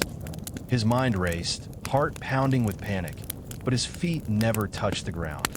There was no up, no down, no direction, just falling. Riley, Kelsey's voice echoed in the void. What's happening? What's going on? Her panic mirrored his own, but he couldn't form the words to reassure her. The feeling of floating was suffocating in its emptiness. There was no light, no sound, just a suffocating void that surrounded them in every direction. And then the ground. Suddenly, with a sickening lurch, the sensation of falling stopped. Riley gasped for air, his body suddenly crashing onto something solid, stone, cold, and slick beneath his palms. He forced himself to his feet, blinking in disbelief. His surroundings were dark, but not like before. There was something tangible in the air, something alive. When his vision adjusted, he saw it. They were no longer in the house. The space around them was vast, stretching impossibly high. The ground was a strange, cracked stone, and the air smelled of decay, thick and heavy. The walls were impossibly tall, dark, and suffocating, as though they were in a cavern of some kind, yet nothing moved. The stillness was crushing. Kelsey staggered to her feet beside him. Where are we? What is this place? Her voice shook, but she held herself together, scanning the surroundings with wide eyes. Jake looked around, his face pale in the dim light. This isn't the house. Where's the door? He spun in place, searching for any trace of where they had come from, but there was nothing. Riley's throat tightened. His mind reeled. They hadn't just left the house. They had been transformed into something else, something more ancient and terrifying. There was no way back, no way out that he could see. This was not the end. This was only the beginning. Do you feel that? Jake's voice was low, strained, as he slowly backed away from the others. His eyes were wide, as if he was hearing something they couldn't. The ground is shaking. Riley turned his gaze to the ground, feeling the faint vibrations beneath his feet. It was subtle at first, but growing steadily stronger. The stone beneath them quivered, as though something massive was moving beneath their feet. A rumble. A low, growling sound reverberated through the air, rattling the walls. The floor beneath them shifted, the cracks widening, sending tiny stones scattering into the darkness. Kelsey's eyes widened. What's happening? She whispered, and then a scream. It echoed through the cavernous space, distant but loud enough to send a chill racing down Riley's spine. It was a human scream, but not like anything they had ever heard. It was guttural, filled with agony. The sound seemed to stretch forever, filling every corner of the void. Riley felt his legs tremble beneath him as he turned in search of the source of the scream. The sound didn't come from any one direction, but it felt like it was everywhere. Then a shadow, a movement in the darkness, something massive. It loomed in the distance, barely visible but undeniable. Its shape was too large to comprehend, its form shifting, not fully solid. Riley's pulse quickened as the thing began to approach. The air around them grew heavier, the darkness closing in. Kelsey gasped. What is that? Please, tell me we're not seeing this. Riley knew. He knew. The shape was becoming clearer, a towering, monstrous thing, covered in writhing tendrils of shadow. The ground shook with each step it took, the rumbling intensifying as it drew closer. It was like nothing they had ever seen, too huge, too dark. A creature of the abyss. And it was coming for them. "Run," Riley shouted, but his voice was swallowed by the sound of the creature's approaching steps. He grabbed Kelsey's hand and yanked her toward the nearest exit he could see, though he had no idea if it was an exit or merely another trap. Jake was already ahead, darting into the dark passage, his breath quick and panicked. But Riley couldn't see anything beyond the creature. The ground beneath them was trembling with each step it took, and Riley felt a deep, primal fear rise within him. This was no ordinary enemy. This was something ancient, something they had no power to fight. "Move," Riley yelled, pushing Kelsey forward. But the floor split wide open beneath them with a violent crack, sending both Riley and Kelsey tumbling into the darkness. Another scream, and this time, it wasn't just distant. It was close. Riley reached out in desperation, his hand finding Kelsey's wrist just before they both fell into the abyss.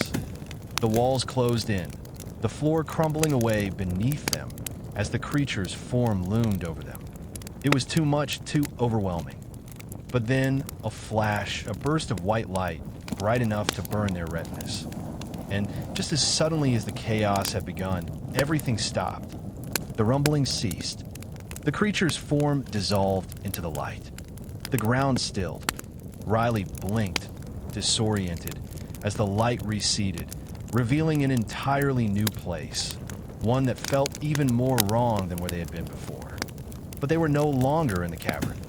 They were somewhere else, somewhere that seemed far worse. "Where are we now?" Kelsey whispered, her voice barely audible. Riley looked around, his mind too frazzled to process the sudden shift. They were standing on the edge of a vast pit, and at the bottom of it, in the flickering light, he could see shapes, humanoid figures chained to the walls. Twisted, deformed, their eyes were vacant. The walls around them were etched with strange symbols, ones he didn't recognize, but that sent an undeniable chill crawling up his spine. They weren't alone, and whatever this place was, it was not finished with them.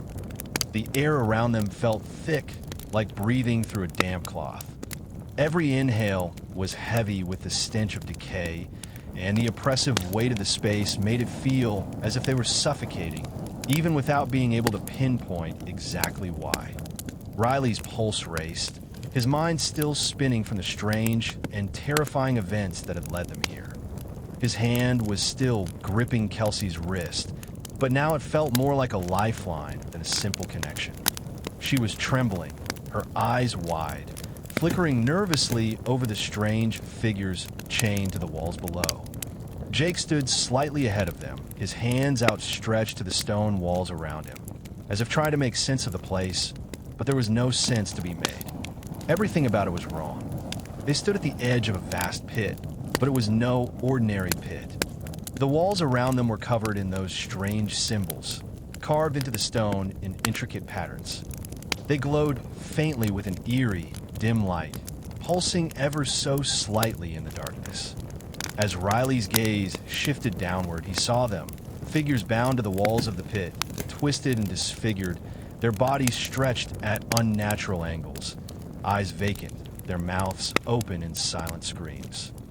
The more he looked, the more he realized that they weren't just bound, they were fused with the stone itself, trapped in the walls as if they were part of the place. Their movements were sluggish, like marionettes with broken strings. But it wasn't just their bodies that sent a shiver through Riley, it was the eyes. The eyes that followed him, that seemed to burn with recognition, yet there was no warmth. No humanity left. What? What is this place? Kelsey whispered, her voice barely audible, filled with a mixture of terror and disbelief. She pulled herself closer to Riley, as if proximity to him might protect her. "I don't know," Riley said, his voice tight. "But I don't think we're supposed to be here." Jake swallowed hard, his expression grim. "Look," he pointed to the far side of the pit. Through the flickering shadows, Riley saw a door, a massive, imposing iron gate, engraved with the same cryptic symbols. It seemed to shimmer faintly in the gloom, but there was no way to get to it from where they stood. They were trapped at the edge of this chasm, and the gate was beyond reach. "It's locked," Kelsey said flatly, her gaze shifting between the door and the walls of the pit. "We can't get through. We're stuck here." Riley's eyes narrowed. "We can't just give up. There has to be a way." As if on cue, the ground trembled beneath their feet, sending a ripple of unease through the air. The tremor passed, but the hairs on the back of Riley's neck stood on end. Something was watching them. And then, from deep within the pit, they heard it. A low, guttural voice, almost a growl, rumbled through the air. It didn't come from any particular source. It came from everywhere, vibrating through the walls of the cavern. "You've entered the realm of the Forsaken." Riley's blood ran cold. His grip on Kelsey's hand tightened. "Only those who are worthy may leave." The voice continued, low and resonant, echoing in the pit. It was familiar, like a distant memory, but there was something unnatural about it, something that twisted his insides. The chains that bound the figures in the walls rattled, as if alive. The figures themselves began to move, their bodies jerking as though they were trying to free themselves from the stone. But their movements were slow, and their eyes were empty. Kelsey flinched. "What are they? What happened to them?" Jake's voice was low, his eyes scanning the pit in dread. "There. Trapped. Whatever this place is, it doesn't let you leave. You become part of it." Suddenly, the rumbling voice spoke again. "One of you must prove your worth. Only then will the path open." Riley's heart skipped a beat.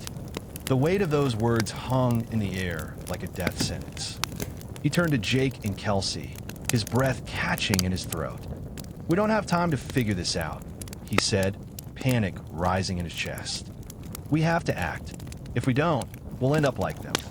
Kelsey nodded slowly, her fear giving way to something darker. "So what do we do? How do we prove our worth?"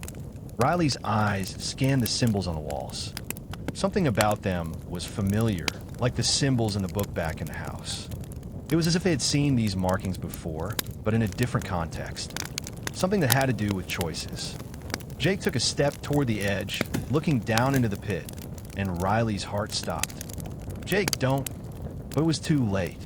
Jake's hand shot out, his fingers brushing one of the chains that bound the figures to the wall. The moment his skin touched the cold metal, the ground shuddered violently, and the pit seemed to open beneath them. A high-pitched scream echoed from below as the figures in the walls came alive, their bodies contorting and writhing, trying to free themselves. Their eyes locked onto Riley and Kelsey, and the walls began to tremble violently. Riley yanked Kelsey back, his eyes wide in terror. "What did you do?" Jake turned, his face pale with shock. I didn't mean to. I thought." But the voice interrupted them again, louder this time, more insistent. "One must take the first step." A ripple of energy surged through the air, as though the very fabric of reality was about to tear open. And then, from the far side of the pit, something stepped forward. It was the figure, the man from the house. He stood in the distance, his face hidden beneath a dark hood, his eyes glowing with an eerie light. He raised a hand, and the chains around the figures in the walls snapped. They fell, their bodies disintegrating into shadow and dust. The man spoke again, his voice like a whisper on the edge of a nightmare. "You have chosen. Now, you must face the consequences."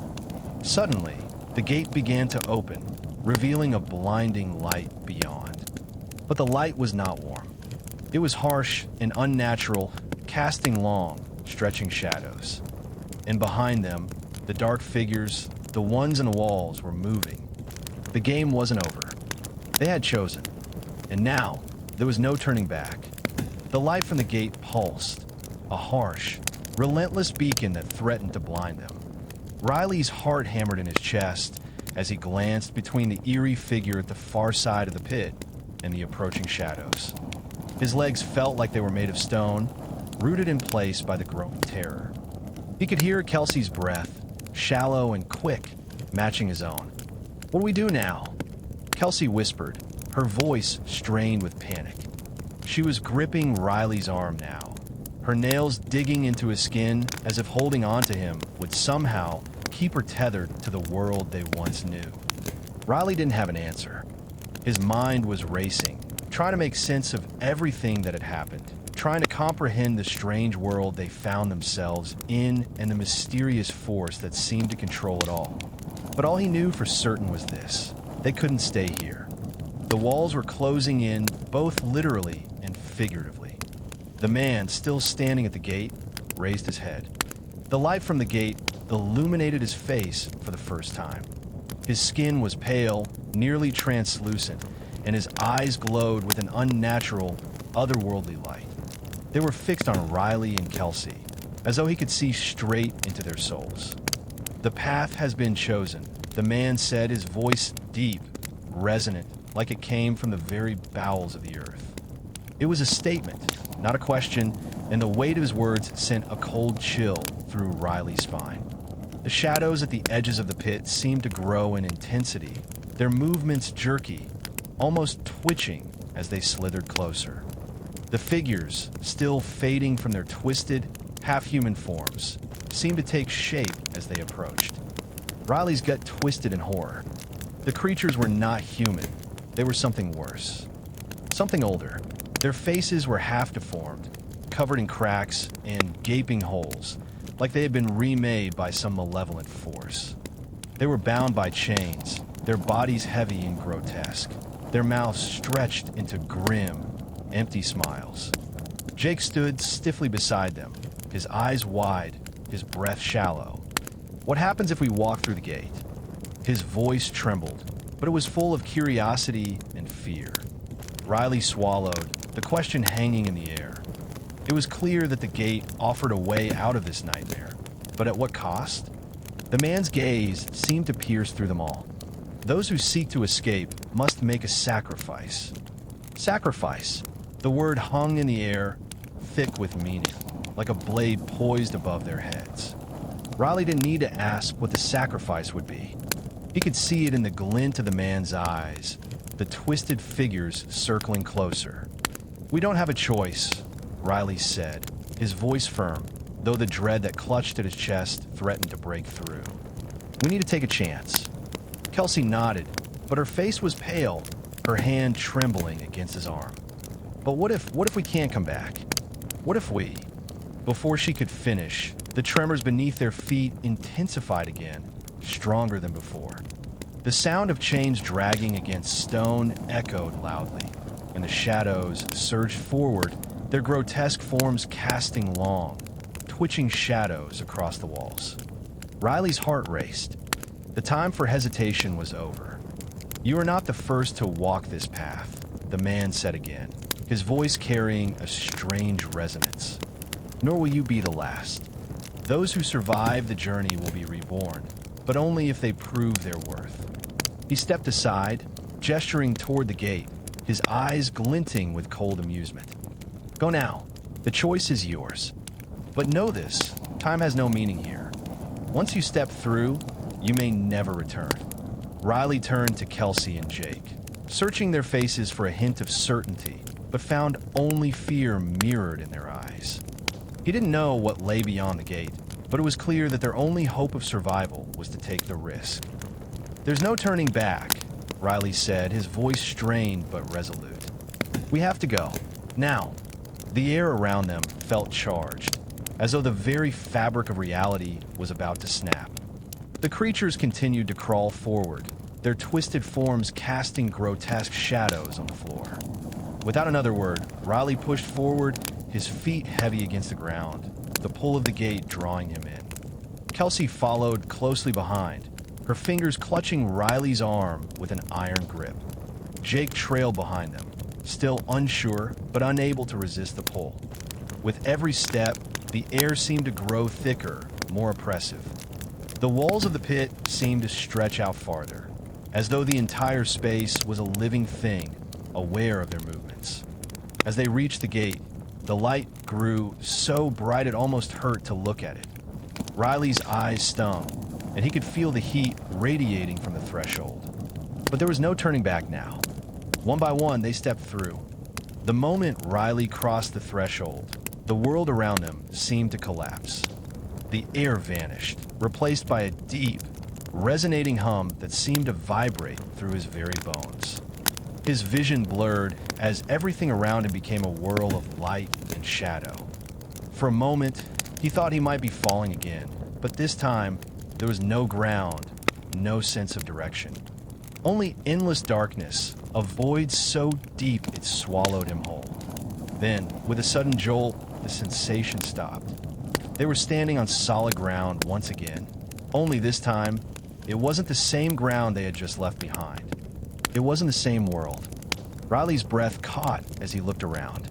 They were on the edge of a vast desert, an endless stretch of sand that seemed to go on forever in every direction. The sky above them was sickly, a strange, swirling mass of dark clouds and vibrant, unnatural colors. The air was thick with an oppressive heat, and the scent of sulfur stung his nostrils. In the distance, looming like a mirage, was a towering structure, a temple. It was massive, almost impossible to comprehend, rising up like a black monument against the horizon. The walls were covered in the same strange symbols they had seen before, but they were pulsing now, alive with an unnatural energy. Riley looked to Kelsey and Jake. Their expressions mirrored his own shock. "What is this place?" Kelsey whispered. Riley didn't have an answer. All he knew was that they were here now, and whatever lay ahead, this was their path forward. Suddenly, the ground beneath them trembled, and the sky above crackled with an energy that made Riley's skin prickle. The journey had just begun. The sand beneath their feet was as fine as dust, and the air was thick with a stifling, oppressive heat. Riley squinted at the horizon where the massive black temple loomed, its jagged edges scraping against the twisted sky. The air shimmered in waves, distorting the image of the structure and making it seem as if it were shifting, alive, somehow. Every step they took toward it felt heavier, as if the very ground was pulling them closer against their will. "Where do we even start?" Jake muttered, his voice strained as he wiped the sweat from his brow. His gaze was fixed on the temple, but his steps faltered as if he couldn't bring himself to get any closer. Riley didn't have an answer, but there was no time to waste. Whatever this place was, it wasn't safe. The figure they had seen earlier, the man in the hood, was likely watching them from somewhere in the shadows, and they were far from the relative safety they had left behind. The desolate desert stretched out in all directions, an endless expanse of nothingness except for the temple and the swirling skies. "We have to keep moving," Riley said, trying to sound confident, but even he could hear the tremor in his own voice. "I don't think we have a choice." The moment we stepped through that gate, his voice trailed off as he realized the weight of his own words. They had made their choice. The darkness beyond the pit was no longer behind them. Whatever came next, they were in it together. Kelsey walked beside him, her eyes wide, constantly scanning the shifting sand dunes. What if this is some kind of test? Like the man said, something we have to prove to be worthy of leaving. That might be part of it, Riley said, but there was no certainty in his words. But we can't just wait around to find out. We have to figure out how to survive. They trudged on in silence, each step feeling like a weight on their shoulders. The desert was still, eerily silent, but Riley felt eyes on him. He couldn't shake the feeling that they were being watched, that the temple itself was studying them. The air shimmered in waves, and he could hear a faint whisper, almost imperceptible, floating on the wind, too soft to understand, but there nonetheless. As they approached the temple, the ground shifted beneath them with an unsettling groan. The sand trembled, and the heat intensified, making it feel like they were walking through fire. The temple's entrance was now just a few dozen feet ahead, massive, towering, and adorned with intricate carvings. Symbols like the ones in the pit were etched into the stone, glowing faintly with the same eerie light. The entrance stood before them, an enormous archway framed by black stone.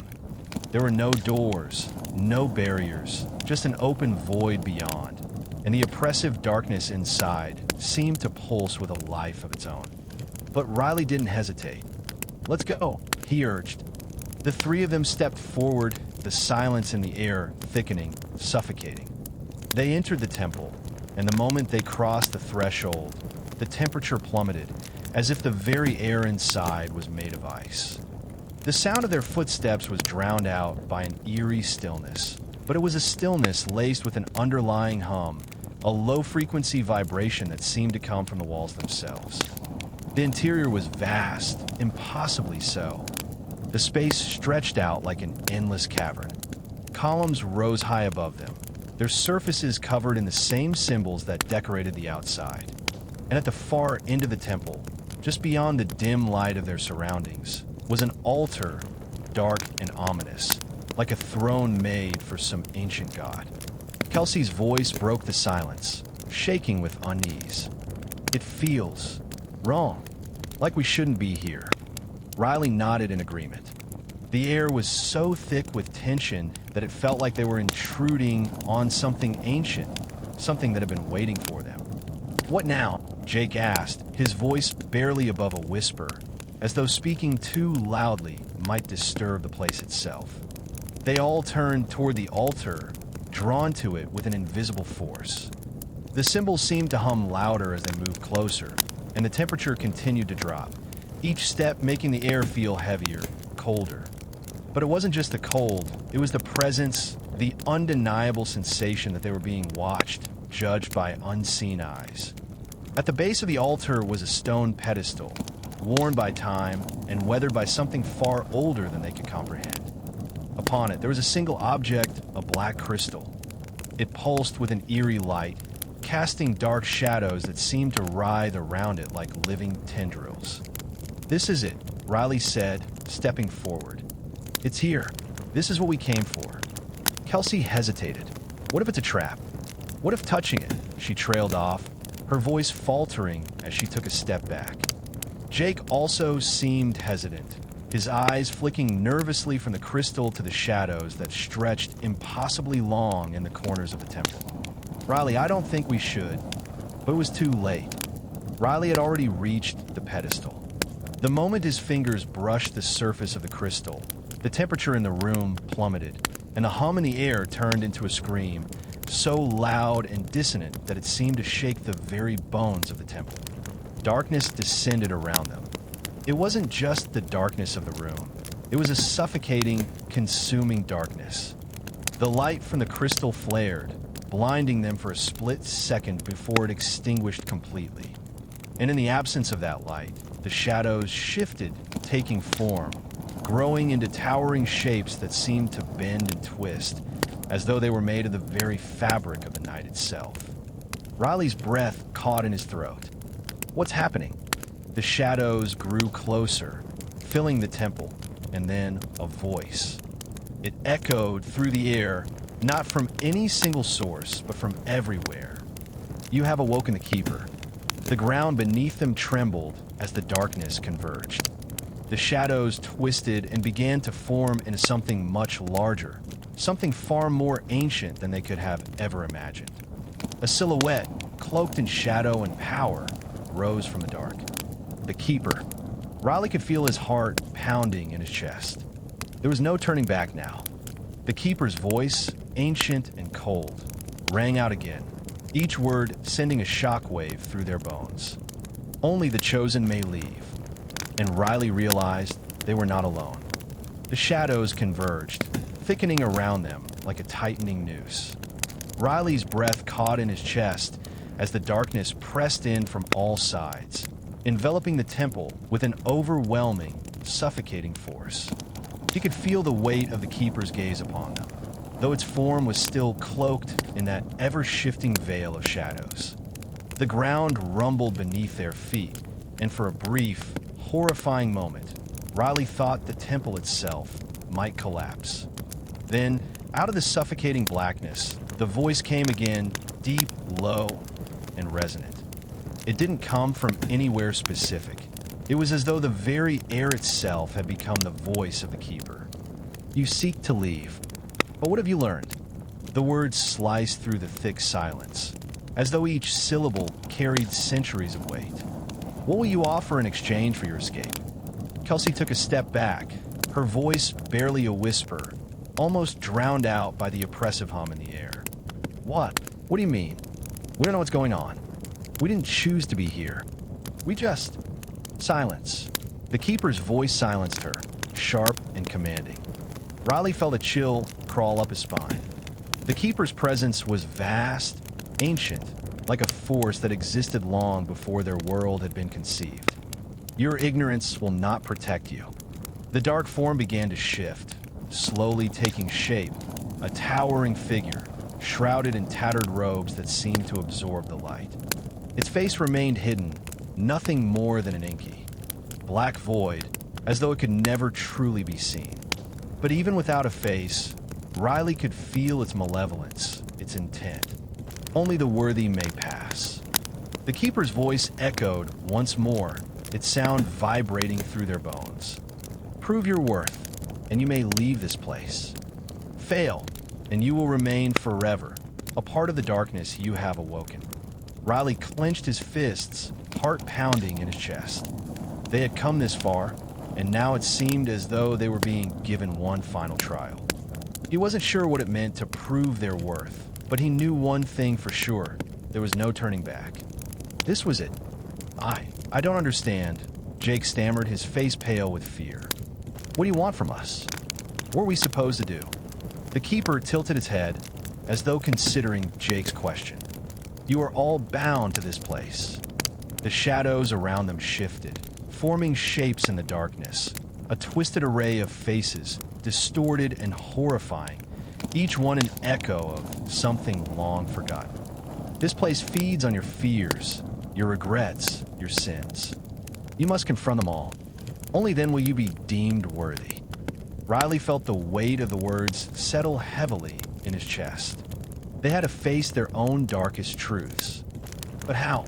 What did that even mean? The air grew colder, and the shadows seemed to pulse, like a living entity wrapping around them, tugging at their very souls. Riley's breath came in shallow gasps, and he turned to Kelsey. She was pale, her eyes wide with fear, but she was still standing.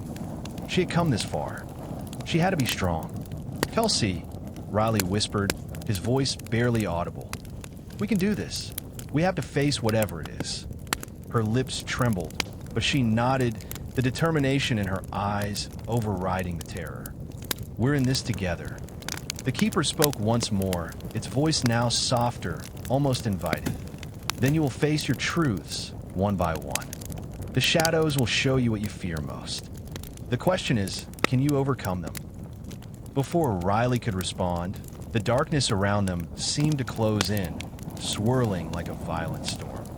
The temperature dropped sharply, the cold seeping into his very bones. Suddenly, the world around him changed.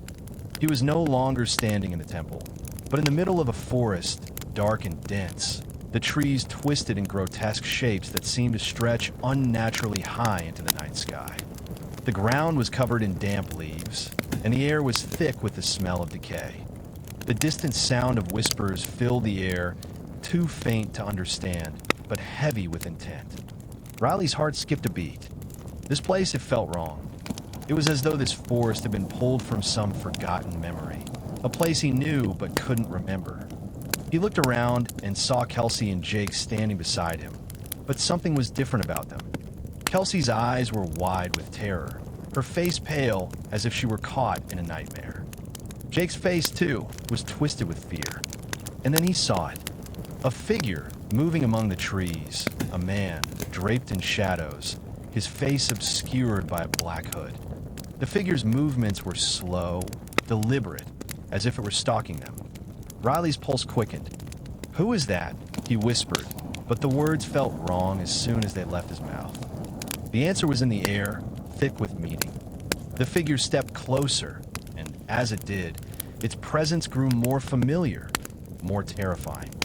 Riley's breath hitched in his chest, as realization struck him. It was his father, but it wasn't his father at all. The figure, like a phantom, wore his father's face, but it was twisted, distorted, almost unrecognizable. Its eyes were dark and hollow, filled with an unfathomable emptiness. The figure spoke, but its voice was a low, rasping whisper that seemed to echo inside Riley's skull. "You failed me." The words stabbed into Riley like ice, freezing him in place. The figure's face contorted into a grotesque smile, and Riley could feel the suffocating weight of his own guilt and failure closing in around him. The shadow of his father's disappointment loomed over him like a dark cloud. "You couldn't protect me. You couldn't save me." The figure's voice was filled with accusation, the words wrapping around Riley's throat, choking him. Tears welled up in Riley's eyes, but he refused to break. He couldn't. Not now. His father was gone, but it wasn't his fault. He couldn't let this shadow, this twisted version of his father, take him down. "I was only human." Riley's voice was barely a whisper, but it was enough to send a wave of light through the darkness. "I couldn't save you, but that doesn't mean I failed you." The shadow paused, as if it were considering his words. The figure's form wavered, flickering in and out like a candle in a storm. "Prove it." The figure's voice was a hiss, as though it had just given its final command. Riley stood tall, facing the shadow of his father. With every ounce of strength he had left, he pushed the guilt away. He couldn't carry it anymore. It wasn't his burden to bear. His father's ghost, the twisted thing that haunted him, began to fade as Riley's resolve grew stronger. The forest began to dissolve into nothingness, the air clearing, the whispers fading. And when Riley opened his eyes, the darkness had lifted. He had passed his test, but there was no time to rest. The keeper's presence still loomed, its voice ringing out again, cold and unwavering. "You have faced your fear, but the trials are far from over." Riley turned to Kelsey and Jake, who were still standing beside him, their faces full of fear but filled with determination. They had each faced their own darkness, and they would have to keep fighting. The true test was only just beginning. The air in the temple seemed to grow heavier again, as though the very walls were closing in around them. Riley, Kelsey, and Jake stood together, their faces flushed with the remnants of the fear they'd just faced. But the presence of the keeper still loomed, omnipresent, watching them with an intensity that made their skin crawl. Riley's heart pounded in his chest, still racing from the encounter with the shadow of his father. He had passed that trial, but it hadn't been easy. The guilt, the fear, it all felt like it could swallow him whole if he allowed it. But there was no time for lingering on the past. The keeper's voice rang out once more, colder than before. "Your journey is far from over. You have faced one trial, but now you must face the final truth, the cost of your escape." Riley turned toward Kelsey and Jake, his eyes narrowing with resolve. "We're almost there. We have to keep going. Whatever comes next, we face it together." The shadows in the room began to swirl again, more violently now, wrapping around them like ropes of smoke. Kelsey gripped Riley's arm, her face pale but determined. "I'm not sure I can do this again," she said, her voice trembling. "What if this one is worse than the last?" Jake swallowed hard. "We don't have a choice, Kelsey. We have to finish this. We can't let it consume us." The swirling darkness began to take form, twisting into a new shape. The shadows condensed into a single towering figure, taller than before, darker, more imposing. And this time, its voice was not just a whisper. It was a roar, shaking the very foundation of the temple. "You have faced your fears. You have conquered your regrets. But now you must decide, were you willing to sacrifice to leave this place?" Riley felt a shiver of dread creep down his spine. This was it, the final test.